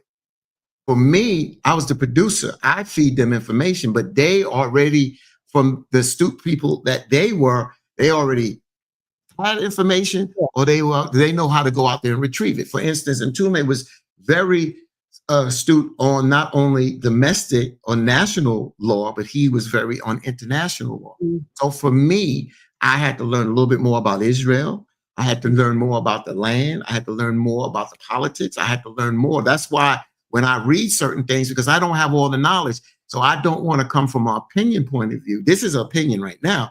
I want to come from a more factual point of view. So the first foundation is knowledge of what you're dealing with. Same thing, sickle cell disease. Did not know anything about sickle cell at the age of 28. All right. But I had to go out there and learn trial and error and then do this research for me to be able to speak and advocate, because I'm not just advocating, just speaking words. I'm advocating speaking words for people that if I speak wrong, they can die. Yeah. So that's what I'm saying. You can't just get mad. You have to understand. You can't just think you can go on TikTok, Facebook, Instagram, or just watch a little news program and think you heavy and understand. Because because they can come through, they'll come through the back door, they'll come through the side door, they'll come through the roof, they'll come through from the floor to come at you. You understand what I'm saying? And if you don't understand, then you get tripped up. That's why you got to understand, because when you understand, then you can cover and plug all them holes that they come at you. That's right. And you know what, Fatin, it's so true, because when you look at, I-24, BBC, when you look at those international news channels, they are raw and real, and they tell uncut, you exactly, and uncut, and uncut. But if you turn on the ABC, CBS, NBC, they're going to give you some little fluff of kind of what they want you to say. They're going to show you their narrative, right? But when you see those overseas shows, they keep it real. And so we definitely need to dive in instead of skipping past those channels, actually intentionally tune into those channels to see what is really going on. And like I say, the propaganda machine, y'all need to pay attention to the propaganda machine. And guess what? Douglas Guidry said something that is very, very, very prevalent and strong. I know that I know nothing. Here's why. When you begin to think that you know, you don't know, you might be being manipulated, indoctrinated in what you are being told to say and know and to gurgitate out. It's actually a part of the propaganda machine to say, oh, let me do this. Let me begin to flash and program you, just like on your phone. Some of us on our phone, if we say, like example, if I look at a certain type of weapon or some shoes, don't you know your phone is listening? Doesn't it surprise you if you're on social media or you look at a pair of shoes, all of a sudden every ad on social media is a pair of shoes or the dress you were looking at, or dresses or certain clothes or hats or glasses. Big Brother is always watching. Big Brother is always listening. You always have to say to yourself, I cannot be, unbeknownst to myself, an agent of chaos in the state, thinking that I'm doing the right thing. Know that you know nothing, and always say, man, I might need to, as Brother Fatim talks about computers, I might need to constantly defrag myself to make sure that I ain't no corruption got in here and got me saying some stuff or looking a certain way that the man made me look this way. Y'all got it. They cloned Tyrone.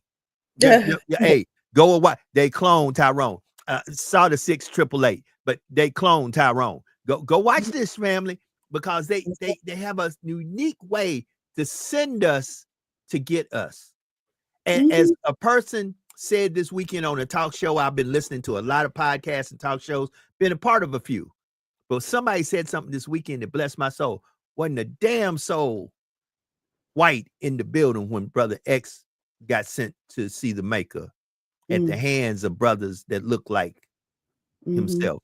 There might have been other folks influencing what was going on in that room, but there wasn't a damn white soul in that building when Brother Malcolm went to meet his Maker. And you got to understand, they send us to get us. They send us constantly to get us. And we have to, moving forward, be, in my opinion, in a posture that before I clown my brother or my sister openly, I need to have a one-on-one behind the veil like they do, because that's what they do. You'd be surprised how white folks will join up with white folks that they can't stand. That's but you sitting there in the room thinking they best of friends, they worse the enemies. They just ain't gonna let you know they worse the enemies. in order to get their agenda pushed forward, because they're thinking in dollars and cents while sometimes we're thinking in emotions. And that's why they stay in a position of wealth and prosperity while most of us play around in poverty all day long. I ain't got time for that. Sister Jax. No, because I want to address something you said. Go ahead. Yeah, no, that's exactly what we talk about. I mean, like many times they're more goal oriented, you know, in some ways. And, you know, like you said on the show, how Chris always says, well, you know, my friend Chris that came on, the therapist, how we're good at starting something, but we're not so good at finishing something. Right. So, and they recognize that within us sometimes. So then they like, shoot, we gonna beat them at their own game, you know, because they'll start it and they'll finish it and they'll have it all, you know, marked out perfectly. Like when you think about it, even going back to slavery, how could you do what you did? Right. But of course, the Most High still allowed all of that to happen anyway. But when you think about how you know they kind of move, they had a whole strategic plan. They will plan for years, not just years, but for generations. You know, even with the Willie Lynch letter, they talk about how we're not just going to break this man, you know, or break this woman. We're going to break it so that their children and their children and their children's children will be broken as well. Right. So we have to get better at being strategic with our moves and plan and stop looking at just for today. You know, we have to try to plan. Even scripture says, leave an inheritance for your children. Right. But quite often a relative dies and all you left to do is clean out a toe up house, you know, or apartment. And then there's no, you know, true inheritance, you know, so we have to really just get on board and have some stick to itness and just, you know, do what we got to do to, you know, prepare for our future, to really be in the game and continue to focus on being solution focused, not problem centered. Exactly. We got to move forward. Let me go back to, and well said, Sister Jax. Let me just go back to something you asked about. You asked the question about what should you do, and I answered it and responded. Let me give you another example. So here we go. Right before Kobe Bryant and his daughter and those other folks that was on that helicopter perish, I had concerns about COVID. But COVID was not on the front pages. It was on page 12 and 27 in the paper. The reason why, when Sister Jax asks the question, and what do you do to be prepared, is you have to have knowledge. It's just that I give credit to Aton, but I also give credit to Laurie Garrett, who wrote the book on Ebola, is that we started following this at the same time that we were doing preparedness shows in New York City, the tri-state, on Open Line, about being prepared about chemical and biological weapons. Chemical and biological weapons. Chemical and biological. Biological weapons are what we talk about, what was done in that lab in China, was that CDC, is biological organisms that can be used as weapons against the people. So we talked about being prepared, how well you can prepare, and some of these things you can't prepare for. So we had knowledge of it. All right, COVID hits.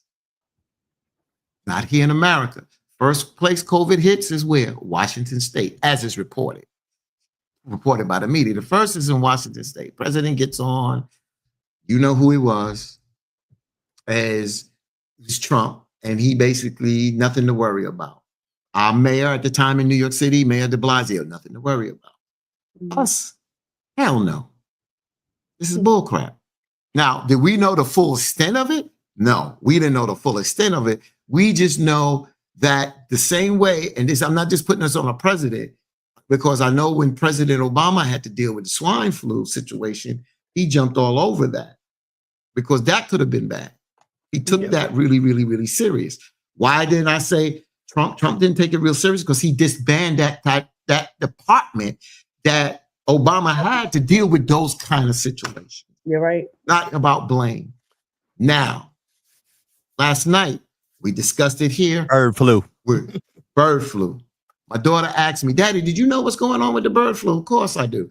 Me and your sister that's in the other room at the house, we had a discussion about it. There is a state of emergency dealing with the milk farms out there, right? So now all of a sudden, you had the Louisiana individual. I just found out just now, we're reading this article, Mm. 2 cases in South Carolina, 1 in North Carolina. Come on, Give it up. That ain't it, y'all. That's not it. So now I'm just going to the part of this article. How worried should you be about bird flu? And this article, and I'll go back to the title because it's a long article. I just was scrolling to it because it says, how worried should you be about bird flu? And it talks about what is bird flu, what has happened, how it jumps and this, that, and other. It's not a scare tactic, it's information. Mm-hmm. They said there are a few reasons why this latest detection of bird flu has people in the infectious disease, not the average person, infectious disease and agriculture community talking. That means they worried. If they talking, they concerned. There are 2 strains of bird flu that has caused the most human illness, serious infections, and death worldwide per the CDC. H7N9 and H5N1.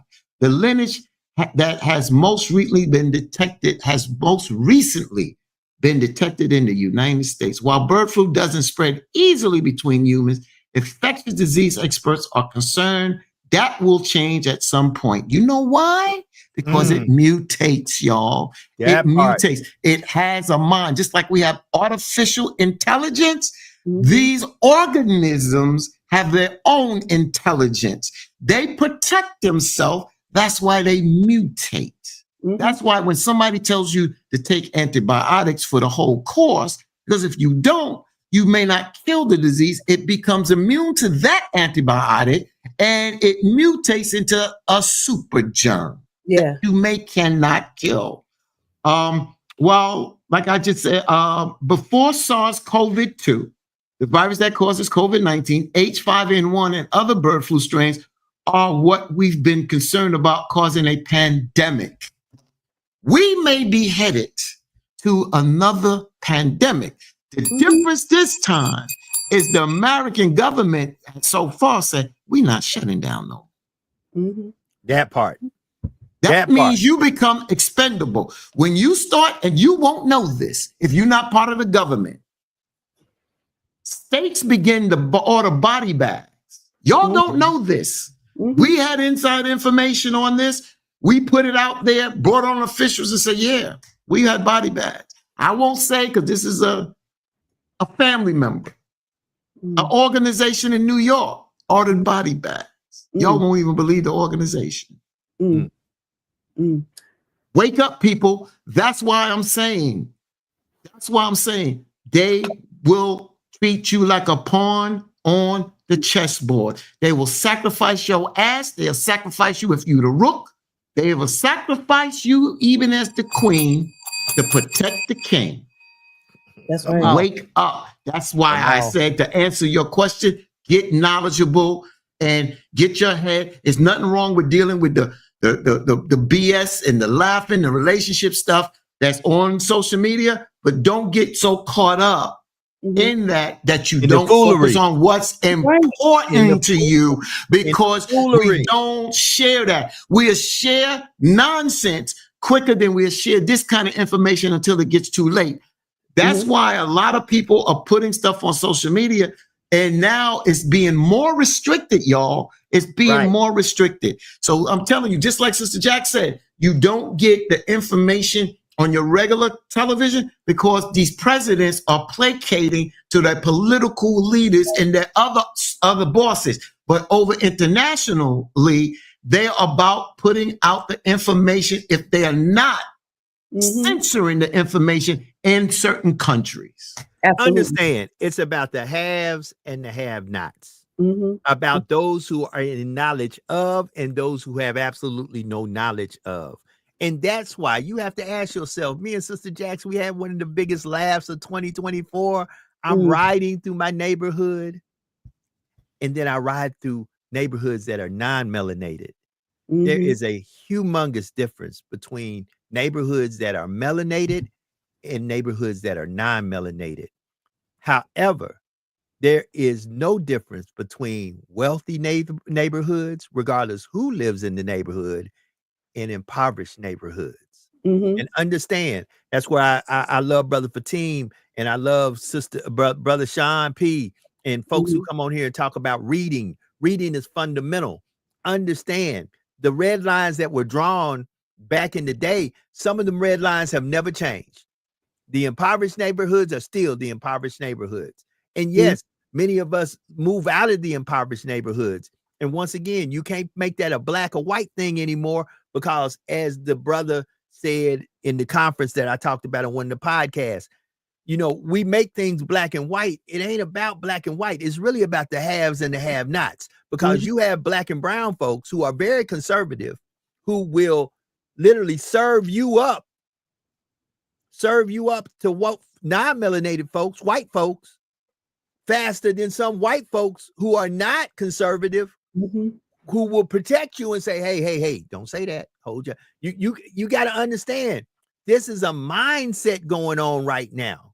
And this mindset is very much to those who placate. And look at what's going on right now in other news. Mississippi Valley State. Look up what's going on with them and their band going to perform at the inauguration for now elected President-elect Donald Trump. Understand, folks right now are saying choose a side. Choose a side. And you can pay attention or not pay attention, as Brother Fatim said. We could be on here with a bunch of naked girls or girls running around in bathing suits, and I promise you these numbers will be sky high. We can show people fighting in the neighborhood or in the hood. We could go through the hood and show you all the craziness going on in the hood, and these numbers go sky high. But when we try to give you good and wholesome instruction for the betterment of your mind, your body, your soul, and your spirit, everybody ain't receiving that. Because guess what? It's easier for me to eat a whole bowl of candy than it is for me to eat a good wholesome salad. Because my flesh craves the bad stuff more than it does the good stuff. Period. Amen, Joe. Tell it. And you know what, Fatim and Joe, there was something that I shared with you guys a while ago, right? So back in 2023, I was doing a lot of reading. There was a virus that, you know, they were saying another pandemic is coming out in 2025, right? And that virus is called SEERS, SEERS. And that was going to it was going to be like a COVID thing going on, right? But it was primarily going to impact young children, right? Their respiratory system, okay? But it's still deadly for everybody. So it's so fascinating how, as time would go on, how now they're saying SEERS, the potential of SEERS, you know, is fake. It was like a, you know, like a ploy to, you know, it's just a bunch of drama behind it. But before, when I was doing my research, you could just Google it. You will find mad articles about it, you know. But now when you Google it, it's a bunch of other stuff pops up. And the deep stuff that I was reading before is now hidden, right? I remember also last year, I believe it was, I was in my children's doctor's office and they had the medical news channel on. And on the medical news, they said China has another virus, but they're trying to find out when they're going to release that virus, right? And this is in the doctor's office. I'm watching it, and I'm like, it was like a breaking news thing, but I never heard it on any other television stations, you know, when I got home. And I'm like, wow, this is so deep. So we definitely have to, you know, be more astute, not Google something and just take the, you know, first 1, 2, 3 things that you see. We have to really dig and do our research and be prepared. Like we always talk about, be prepared. Now, I hope you guys, some of y'all maybe got your bug out bag, started that whole process, right? So what did we talk about last week? That waterproof bag. And even if you don't have a waterproof bag, at least get a bag and start putting your contents until maybe you can afford that waterproof bag. But at least make sure you got that bag. Hopefully some of our viewers were able to make some copies of their ID. Maybe they were able to get a flashlight, even some solar lights if possible, get some batteries and a couple of other essential items. But we have to be prepared because we don't know what's going to happen. What if the stores shut down again, right? The government may still continue to roll, but what if the stores actually shut down and people are scared to go back out? Because y'all remember, people were actually washing their groceries off, right? Could you, like, have y'all washed out anything off since since COVID slowed down? Oh yeah, always. Listen. One thing about us folk, most of us folk, especially us black folk, we're gonna wash some stuff. We're gonna watch everybody. Now, listen, everybody don't do that, you know. And I've noticed as you watch the, I call it the buffoonery of social media, you'll see people cooking with cats and dogs jumping over the pots. Oh my God! Woo. I mean, you'll see that. You'll see that. I have seen that, you know. And once again, I don't know if that's the norm, just like Brother Fatim brought up some stuff. And I want to say this. There are some unicorns out there. There are, we got to look at the norm. We got to look at the norm of us as a people. Understand there are those of us who are educated, those of us who are living well, those of us who are financially stable, but that needs to be the norm. That doesn't need to be the anomaly. And too many times we talk about anomalies as if they're the norm, and they're not. We talk about dysfunctionality as if it's a functional situation. It's not. So that's where we have to, in my humble opinion, get ourselves to a place where everybody is healthy, whole, and in a position where they're at peace. See, if I'm healthy, whole, and at peace, like I tell people, it is a blessing to me to wake up in the morning. Everything after me waking up is on me. And I need it to be healthy, whole, and at peace during the process, because every day is a process. And we've got to start telling folks that it's not every day you wake up and stuff just happens. No, it's a process. And you've got to be a participant, a educated, healthy, wise, knowledgeable participant in the process of making this day the best day it can be for you and everything connected to you. And many a times we're too busy dealing with buffoonery. That's why we cannot make it the best day, because we're not doing the work that needs to be done. I didn't want to get up at 4:30 this morning. I didn't want to put on my running shoes. I didn't want to do 4 sets of 25 push-ups, 4 sets of 25 sit-ups, 4 sets of lifting a 75-pound ball and throwing it up against the wall. I didn't want to do that, but I understood that the process will get me to the point of prosperity, and you just don't wake up and get there. You don't wake up. You got to put in the work. You got to put in the work. Let me just say this first. Let me just say happy birthday, happy belated birthday to one of our strongest supporters out there, Jewel Wall. I believe her birthday was yesterday, so happy birthday to you, Sister Jewel. Joe mentioned something that we skated over, and I'm going back to it because I want to talk about this. So as Joe mentioned, Mississippi Valley State, HBCU in Itta Bena, Mississippi, best known as the, say it again. Itta Bena. Itta Bena, Mississippi, best known as the alma mater of NFL Hall of Fame wide receiver Jerry Rice, has reportedly accepted an invitation to perform at the inauguration of President-elect Donald Trump in January 2025. The school is trying to raise the funds to travel. According to WLBT, the Mean Green Marching Machine will need to raise $350,000 to cover its expenses. I hate these websites that, and it's usually our Black enterprise and our Black websites that got so many damn ads on it that it takes away the story because of these damn ads. But anyway, normally a band selection to perform at the inauguration of a president is an honor, but the decision of the band to accept to perform for Trump has been criticized on social media. And here's some of the folks that have said about this thing.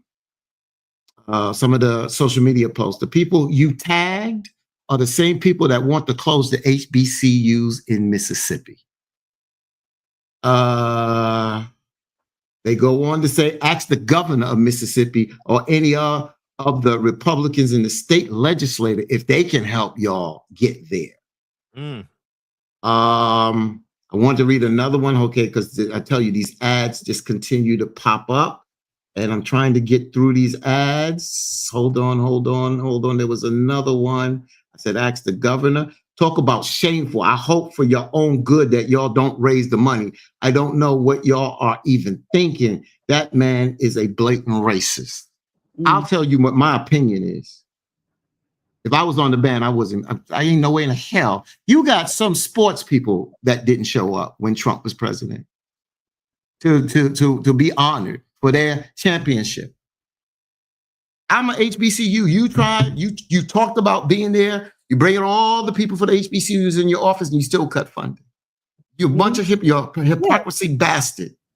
I said it. You're a hypocrisy bastard. So for me, I wouldn't go. I hope you don't raise the money. Mm-hmm. Because it's a damn shame. It's like supporting a racist segregationist.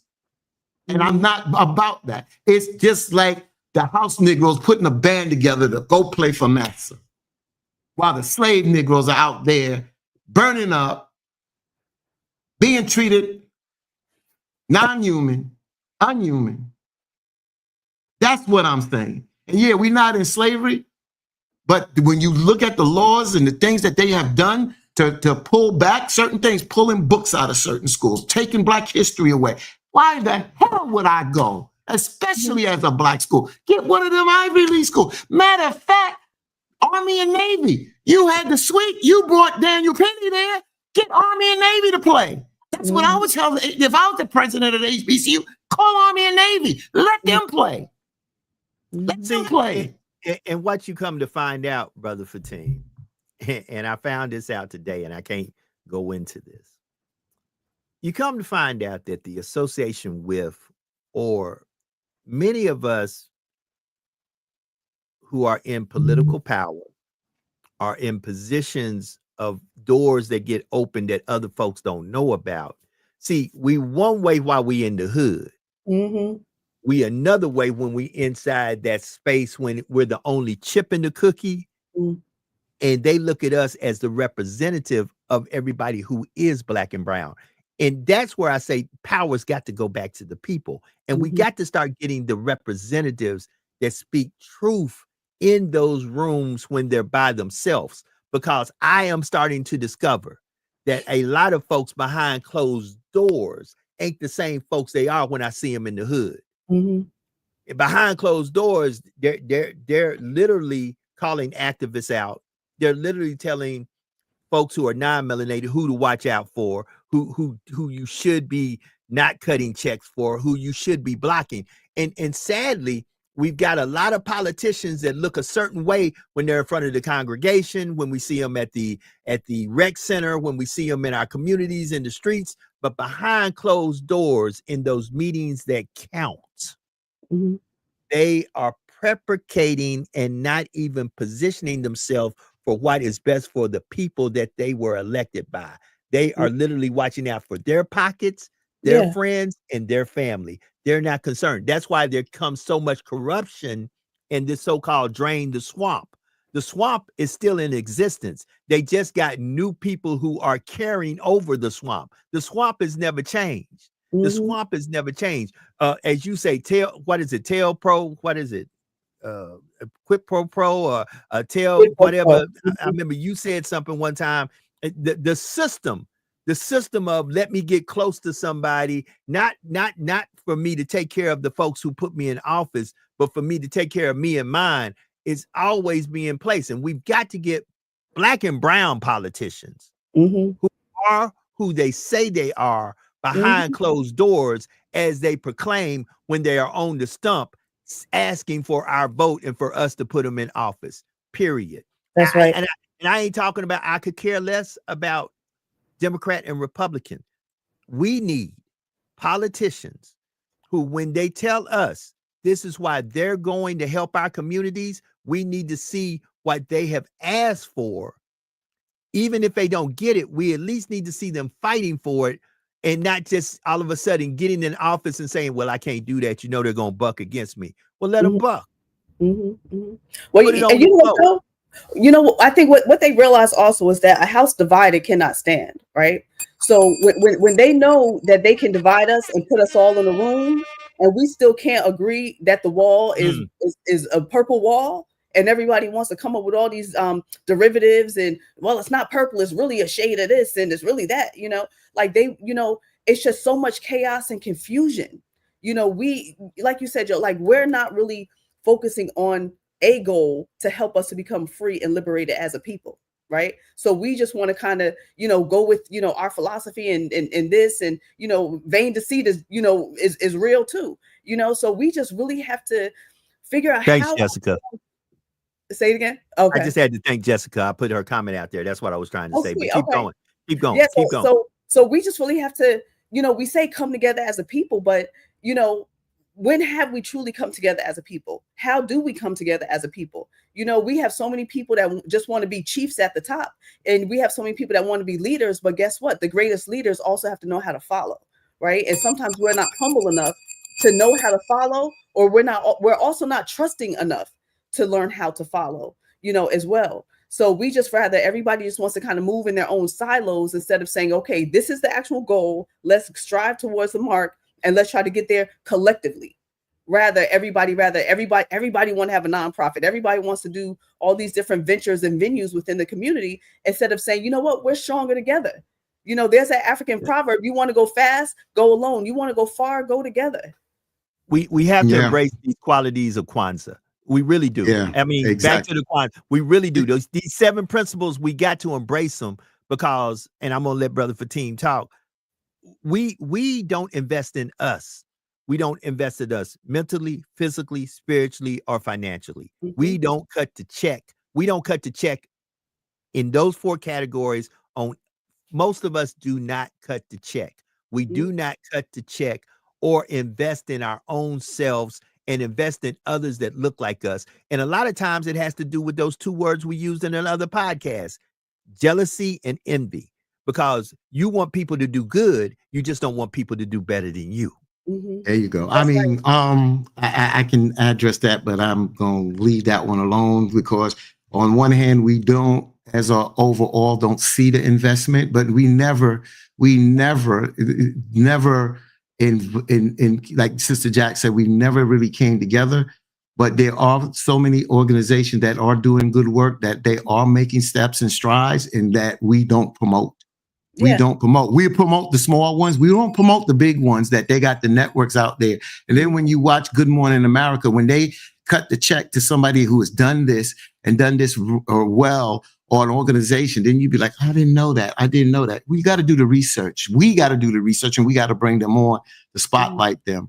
But there's 2 comments I want to address of Douglas Guidry. The first one is not his first comment. It's his second comment. He said, this is misinformation. He did not cut funding to HBCUs. This is what he talked about Donald Trump. So let me just tell you. So an early budget proposal, this is during Donald Trump's term, early budget proposals from Trump administration suggested cuts to federal education programs, including funding streams that indirectly benefited HBCUs, that is, programs like TRIO and Geared Up. However, this is where we said Trump had a photo op with all these HBCU presidents, talked about what he was going to do. But when it came down to his budget proposals, this money was cut because he cut money to education. Who restored it? Congress ultimately restored or increased these funds in final budgets. All right, Douglas, talking to the wrong person, my brother. Now, the second thing he writes up here, when Obama was elected, the other side bitch and moan, and we said they were unpatriotic. Now here's the flip side, repeating the same behavior. And the crazy part is we think it's okay. Even if you did not vote for President Trump, he is still your president. You're still an American citizen. So you said the other side bitched and moaned. I was in Washington. I didn't see no band bitched and moaned. I didn't see people bitching and moan, because the bottom line is the Obama administration, or the people that got Obama, whoever came, I was in Washington. Not just that day. I stayed in Washington a few days, and the day after his inauguration. Matter of fact, I didn't stay too far from the Capitol. We did our radio shows. I worked right there. Tom Joyner was across the street. Reverend Sharpton did his show from the studio where I was in the building. Mm-hmm. We didn't have that kind of disunity in this country. We've always had disunity, but the type of hatred that comes out, we didn't have that on the Obama administration. They ain't bitch and moan. We didn't call them unpatriotic because we didn't have people. The people that was invited, if they accepted the invitation, and they came. Mm-hmm. They came. And the bottom line, one of the things that the Obama administration, they looked at what this was about, and they was inclusive. They was inclusive. You go back to the Obama administration and you go back to the Trump administration. It's a damn shame that you look at the administration. You look at the number of black people that were in the Obama administration or multicultural people that was in the Obama administration, and you look at the lack of multicultural people in the Trump administration. You go to the inauguration to either one. It's an embarrassment of the number of people that showed up to the Trump inauguration. It's an embarrassment. They had to lie. Yeah. They want to even say we had more people than the Million Man March. I won't even address that. Mm-mm. You didn't even have as many people as the March on Washington back in 63. So what are you talking about? So that's what I'm saying. Get it right, brother Douglas Guidry. Get it right, bro. So let me say this, and you're more than correct. What is going to happen moving forward, in my opinion, we are fighting for the heart and the soul of the working individual in this country. And guess what? We have to give the newly elected president, I have to give Douglas some props. He's correct. Regardless if I voted for him or not, he is the president that got elected. He is the president of the United States of America, who will be sworn in on January the 20th. He is my president. Just like President Bush was my president, just like Bush 1 and 2 were my president. Ronald Reagan was my president because I am a citizen of this country, and whoever gets elected in is my president, regardless if I voted for him or not. What we have to understand, and what politicians, regardless if they got a D or an R in front of their name, is going to have to start doing is being a politician for the people, because the people who are getting voted in are not representing the all of them are not representing the people in the greater good of what should happen for people. And guess what? A revolution is coming. If this continues to happen, because just like I said, if this country was founded, and I'm not a grand historian, but I do recall that it was because of the oppression of a tyrant and a tyrant regime. That is why the individuals fled from England in search of a new land. Guess what? Don't think it can't happen again. So Joe, how would you handle this? And if I'm gonna be a son of a bitch on the show, I'm gonna be a son of a bitch today. I don't give a damn. If David Duke became the president of the United States when he was running, how would you handle that, my brother? Brother, unfortunately, I would be very disappointed. I would be very heartbroken, as I am now, but I would have to go back to what I have always stood on as a person who has served this country honorably and been wounded 4 times in combat for the greater good of the citizens of this country, regardless of what color they are. The man has nothing to do with color. I'm talking about his credentials. The man, I could care less. Hold it. At the end of the day, the man who is elected to the seat is the man who is the president. And at that time, if I am a citizen of this country, regardless if I like him or not, he is my president. Period. Okay, so my thing is this. That's fine. I asked you the question. You gave it to me. You name the way you put it. When you first said this, is you name Reagan and you name Bush and you name 1 and 2. President-elect Trump. And the way you named it is like you may not have agreed with them. The bottom line is they were Republicans. But one thing I can say about Bush, and one thing I can say about Bush, and one thing I can say about Reagan, that when they were elected presidents, I would not have a problem working with them. There would have been a lot of things that I disagree with them, but their character wasn't in the gutter or in the garbage can as Donald Trump's reputation. When you go out there and be accused and convicted of sexual assault, when you make fun of people, when you ridicule, when you want to bring the death penalty against these black boys, and then you want to praise a man who killed and choked a black man, I don't give a goddamn if I serve for this country. I don't care. I am not going to respect that office. You have the right. That's you. I'm not. David Duke is a known KKK person, and if he was elected president, it's like putting a goddamn slave master in the office, and he's the president of the United States, and because I'm a citizen or I serve, I gotta respect that man. I can respect the office, but I don't have to respect the person that was elected if they're not a stand-up individual. It's a difference. That's There's a difference in disagreeing with ideologies, but when it's a scumbag that's put in the damn office, don't tell me that I gotta stand for that. I'm not going to do it. Hold on, brother Fatim. I ain't holding on, brother. You got it. You can ride the horse too. I ain't riding that white horse, brother. I'm fine. Hold it. I'm making it clear what I said.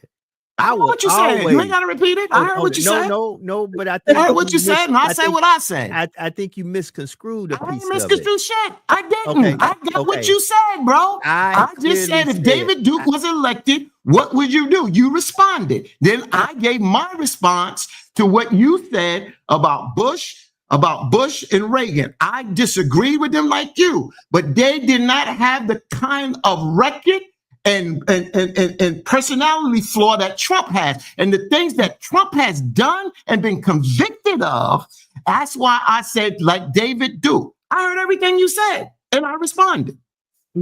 Okay, so in my humble opinion, like I said, and once again, I just want clarity, not only for you, but to those in the chat and those who are the 400 and some odd folks that are just viewing. I respect the office of the president, regardless who sits in that office. I may not care 5 flips about the person who sits in the office. I respect the chair. I serve the chair, regardless who is in the chair, because to me, the chair is just a symbol that represents the greater good of all the people.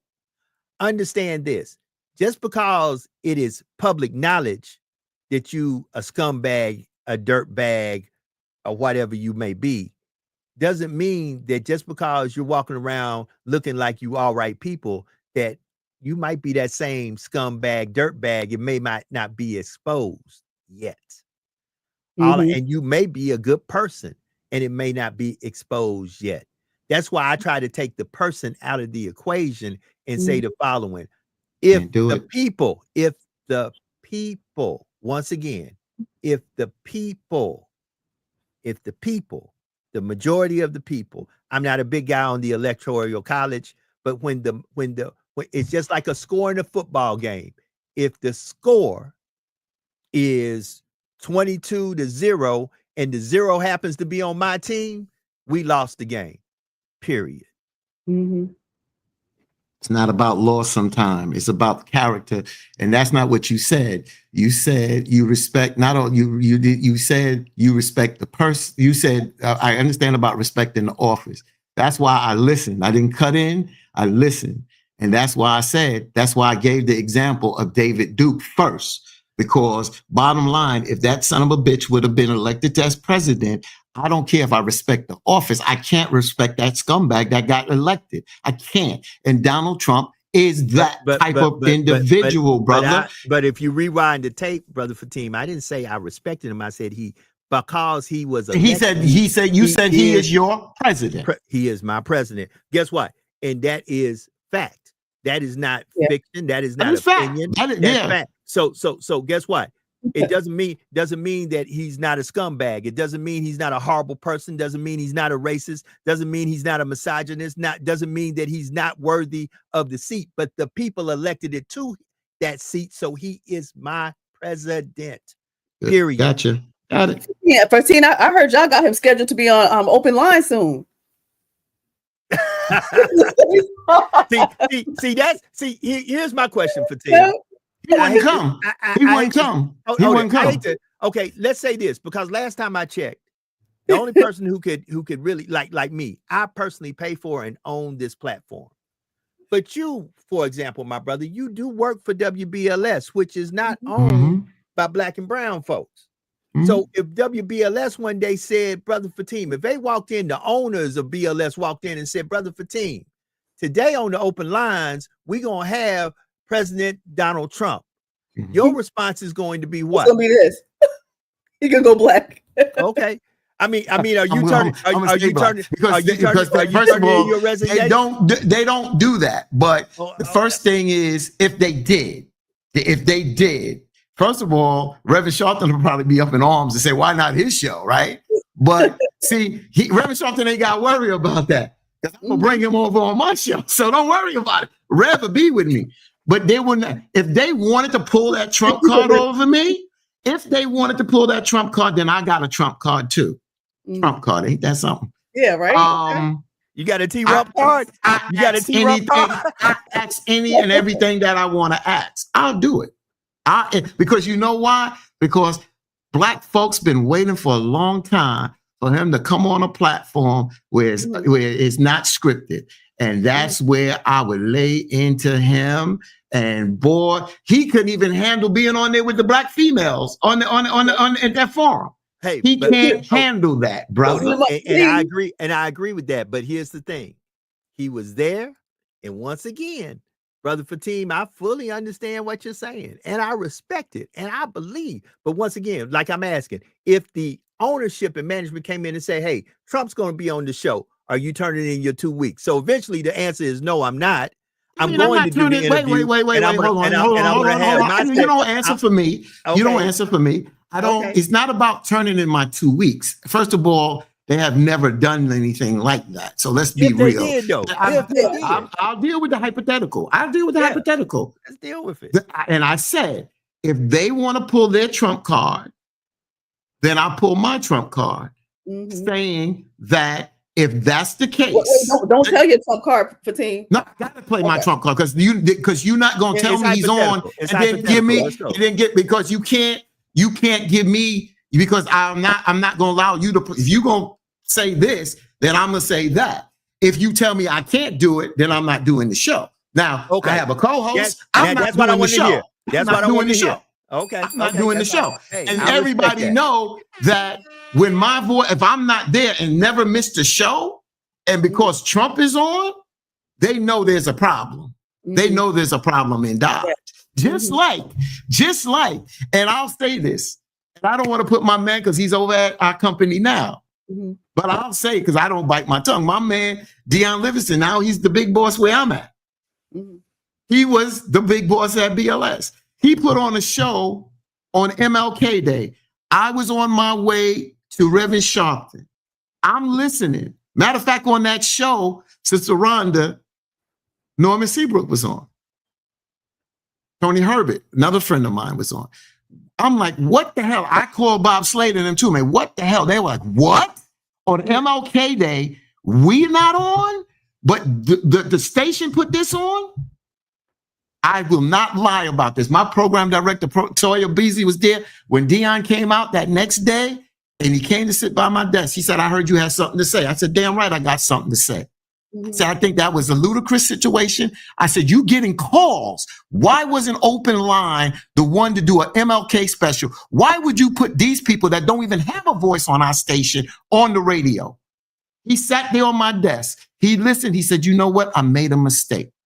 He said, now you had your 10 minutes to vent. Now I'm going back to be your boss. You understand what I'm saying? I said what I had to say. My program director was right in her office looking out. She said, Fatim, you didn't bite your tongue. I don't bite my tongue for nobody, brother. So Brother Fatim, here's the, and I love that. Here's the problem I have from being a program director, from being a station manager, from being a station owner. When we make mistakes of that magnitude, not only should we sit at your desk for 10 minutes, we should go on the same platform and we should explain to the people. See, once again, what we have too many times is folks will offend us, cause offense to us, but never will address it amongst us. Oh, they'll do it behind closed doors. Let me bring you back, Jax. They'll do it behind closed doors. Oh, they'll do it for 10 minutes at your desk. But they'll never go to the same place where the offense occurred and say, hey, I am the owner and I made a mistake. I should have had open lines. Yeah, he was man enough. He was man enough to do that. Right. Okay, if he had went on air and did that, I respect that. But watch this. Watch this. Brother Douglas must think we on the same side. We not, Brother Douglas. I'm on the side of the truth. That's why I call this thing #Truth Be Told. The president-elect, former president, Donald Trump, still, in my opinion, is the king of overpromising and under-delivering. He's done it 3 times and he hasn't even been sworn into office yet. First thing, as soon as I get in, all these prices are going to drop and I'm going to make sure of that. Now he's backpedaling because he overpromises and under-delivers. And everybody buys it because it's good conversation. The propaganda machine sounds good. He's the first one to say, wait a minute, once things go a certain price, it's kind of hard to bring that price down because people are adjusted to the price being that way. He also said, guess what? As soon as I get in, as soon as I get elected, watch this, I can end the war in Ukraine in one day. Now he's saying, oh, hold up. It's going to be a little bit harder to end this war than y'all had expected. Once again, over-promising, under-delivering. But here's what y'all get caught up with, those who support Donald Trump and his movement. Y'all get caught up in that rhetoric. He be talking loud, but really saying nothing.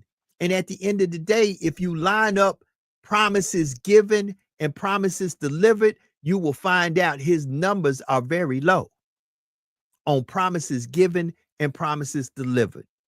And he is the king. I'm not on your team. He is our president. He is my president because he was elected to the position. But still, to me, he is the king of over-promising and under-delivering. That is my opinion of who Donald Trump is. And until he proves me different, he will continue to be that way. Period. You're right. 14 minutes past the hour.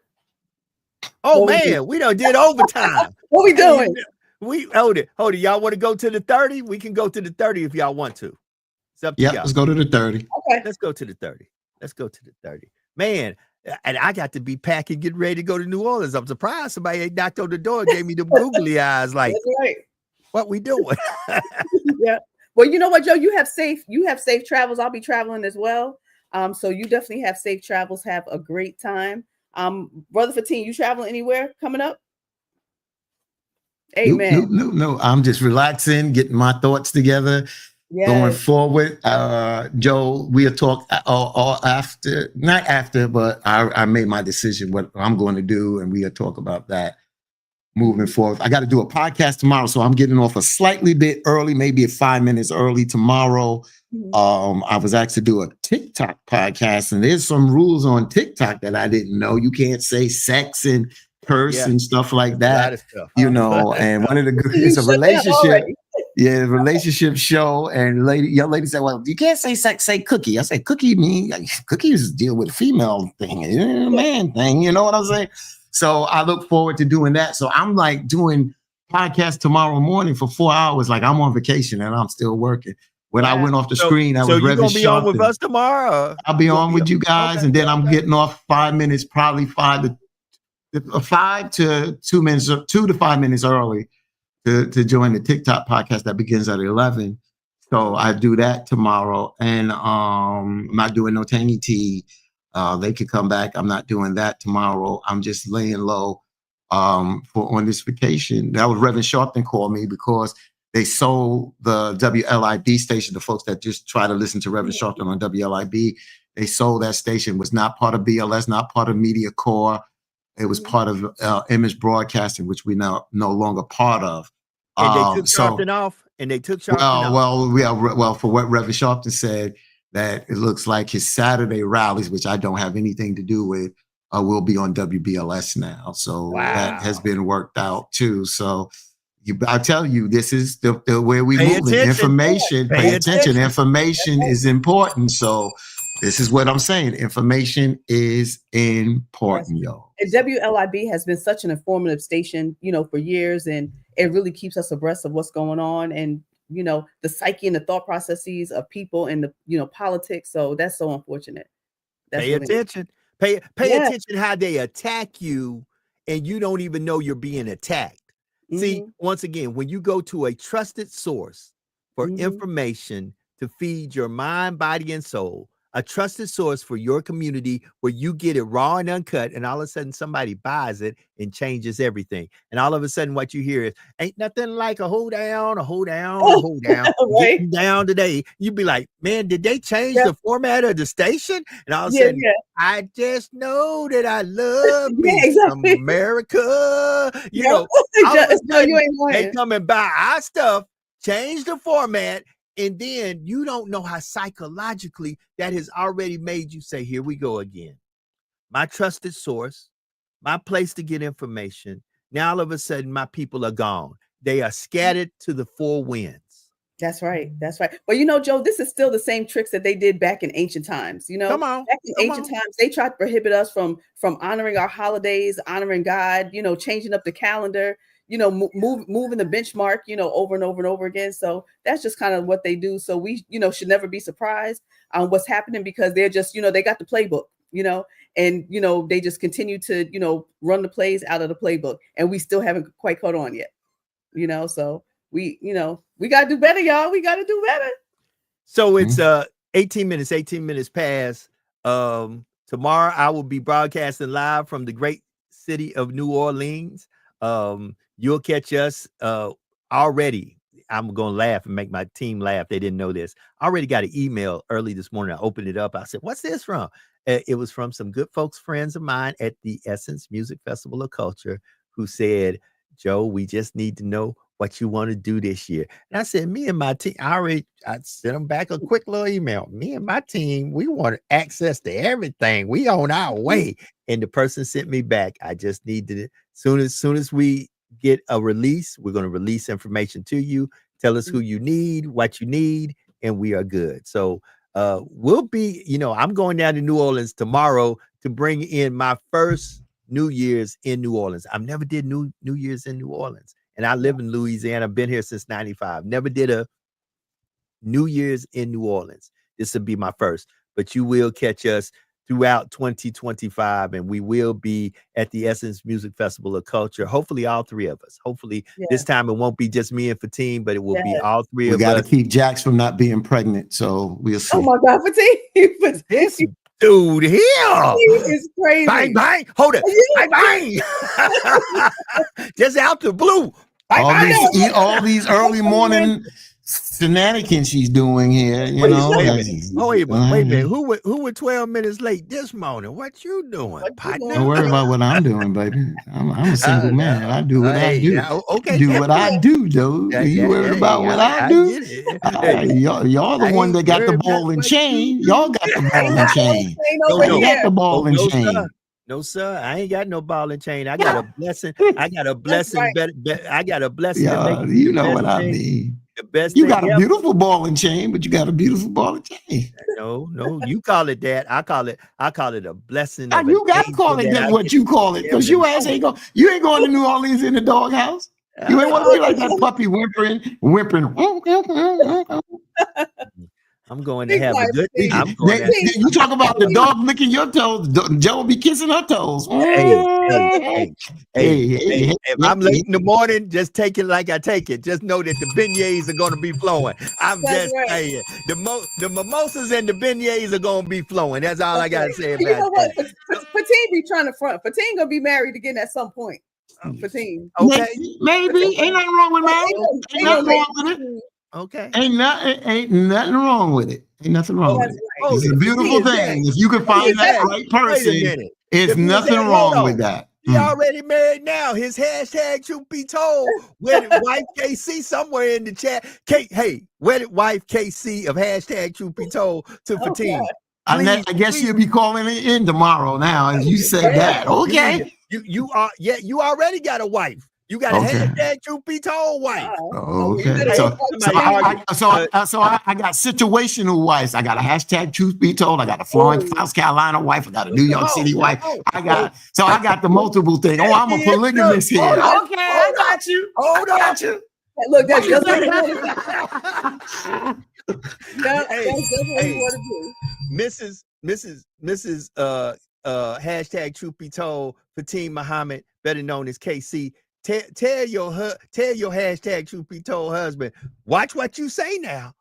Put that in the say, Look. watch what you say now.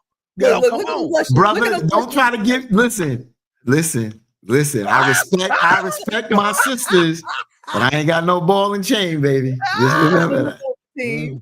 I'm I a know king, you what know. baby. I'm a what your king. mouth say. 22 minutes past the hour. We did a little Casey's my overtime. girl, though. Y'all know that. So. Hey, you see Ain't how nothing. big that smile? Y'all see how big that smile is? Yeah, right. Right. Look at him blushing. Boy, look at that. Oh.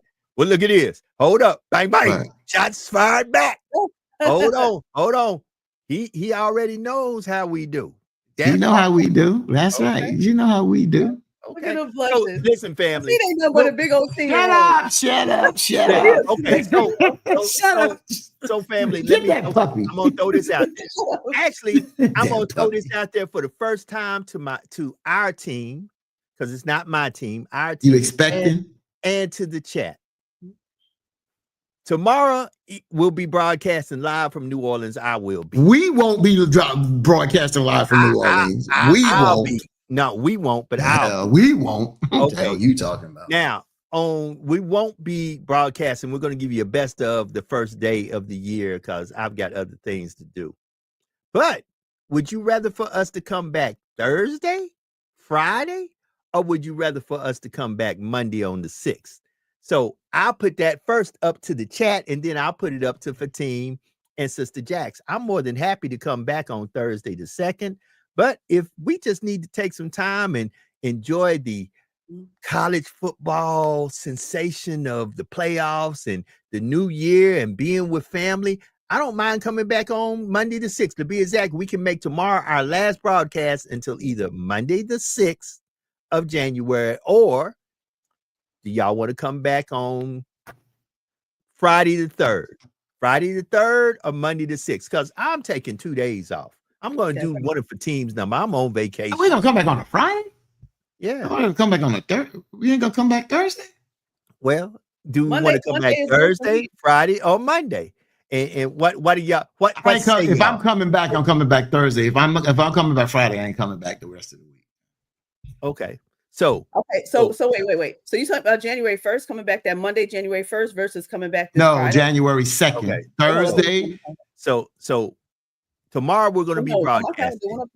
After tomorrow, here's the choice. After tomorrow. Do we just take time off and come back on Monday the 6th, or do we come back on Thursday the 2nd? It's real simple. And what do y'all say in the chat?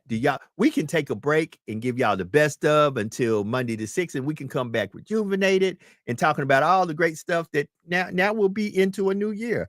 Or we can, listen. I mean, I'm down with Monday the 6th. I have a lot to do. I'm down with Monday the 6th too. And it seems to be that people in the chat are saying Monday the 6th also. Cool. So guess what, family? Tomorrow we will broadcast on New Year's Eve. And then we will wish y'all all a great New Year's. And then we'll be back on the 6th of January to give you a full week of nothing but craziness, fun, mayhem, conversation, laughter, and a lot of agreement along with disagreement. And then we'll tell y'all about some other stuff that's going to be happening. So with that being said, let me stop the ticker from rolling. And let me get some closing thoughts from first my girl, Jax. Sister Jax, the floor is yours. What's up, my people? Thank you so much for tuning in on this early Monday morning. We appreciate you. We love you. We couldn't do this without you. So thank you so much. Well, if nobody's told you they love you today, it's important to feel loved and to know that you are truly authentically loved. Just know your Sister Jax. I love you. Be safe, be well, and just, have a blessed day. And Lord's will, we'll see you tomorrow. Pieces. That part, brother. Y'all heard Maxwell in the back, right? So here we go. Apollos. That's Apollos. That's Maxwell. That's a Maxwell getting ready to blast off as Apollo. That's what's going on. All right, I got a little long thing here. So here we go real quick. On this 5th day of Kwanzaa, we honor the principle Nia, meaning purpose, a call to build and develop our community, restoring our people to their traditional greatness. In times of change, staying informed is vital, whether it's health concerns like the bird flu, the transition to a new presidential administration, all the challenges we face as Black Americans, our purpose remains to build, uplift, and preserve. Let's focus on the following: protecting our health by staying informed and advocating for our community resources, engaging in democratic process to shape policies and hold leaders accountable, supporting each other economically, emotionally, and spiritually, knowing our unity is our strength. As we honor Nia, let's commit to walking in purpose daily, embracing our power as individuals and as in community. Stay vigilant, united, and purposeful. Let us face 2025 with determination, faith, and a clear vision of the progress we are destined to achieve. Until next time, take care and remember, our purpose is our power. That was powerful. I'm going to do something a little different today because I just need to read this myself. Somebody needs to hear this today. The adversary, he tried, but he failed. The haters, they came, but they fled.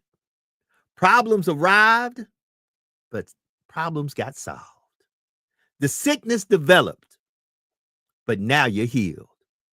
The bank account was at its bottom, but now it's nothing but financial overflow, and everything that was lost is restored. The old car, yeah, it broke down, but now you're driving in something new. The family was dysfunctional. Now everything is in order. Oh, you thought I was talking about things that have happened? No, I'm prophesying. I'm speaking things into existence on your behalf. Get ready. The Most High is about to shake everything up in your life, and it's going to work out for your good. Believe that. All you got to do is be better today than you were yesterday, and do something today that no matter what you do and no matter who you do it to, you release it freely from your spirit, your mind. Even if it leaves out your hand, you release that thing because you want to see whoever you do it to that have more than what they have at the present moment. You want them to be better in every shape, form, and fashion. Stop having the philosophy, I want to see you do good. Just don't do better than me. Have the philosophy, I want to see you do great, even if your greatness supersedes me. Remember that there is no secret what God can do. What he has done for others, he will and he can do for you. For when God is with you, nothing or no one can stand against you. We'll be back tomorrow, New Year's Eve, if the Lord say the same. We up out of here on the behalf of myself, Sister Jackson, Brother Fatim. It's hashtag Truth Be Told. It's the bottom of the hour, and we out. Peace.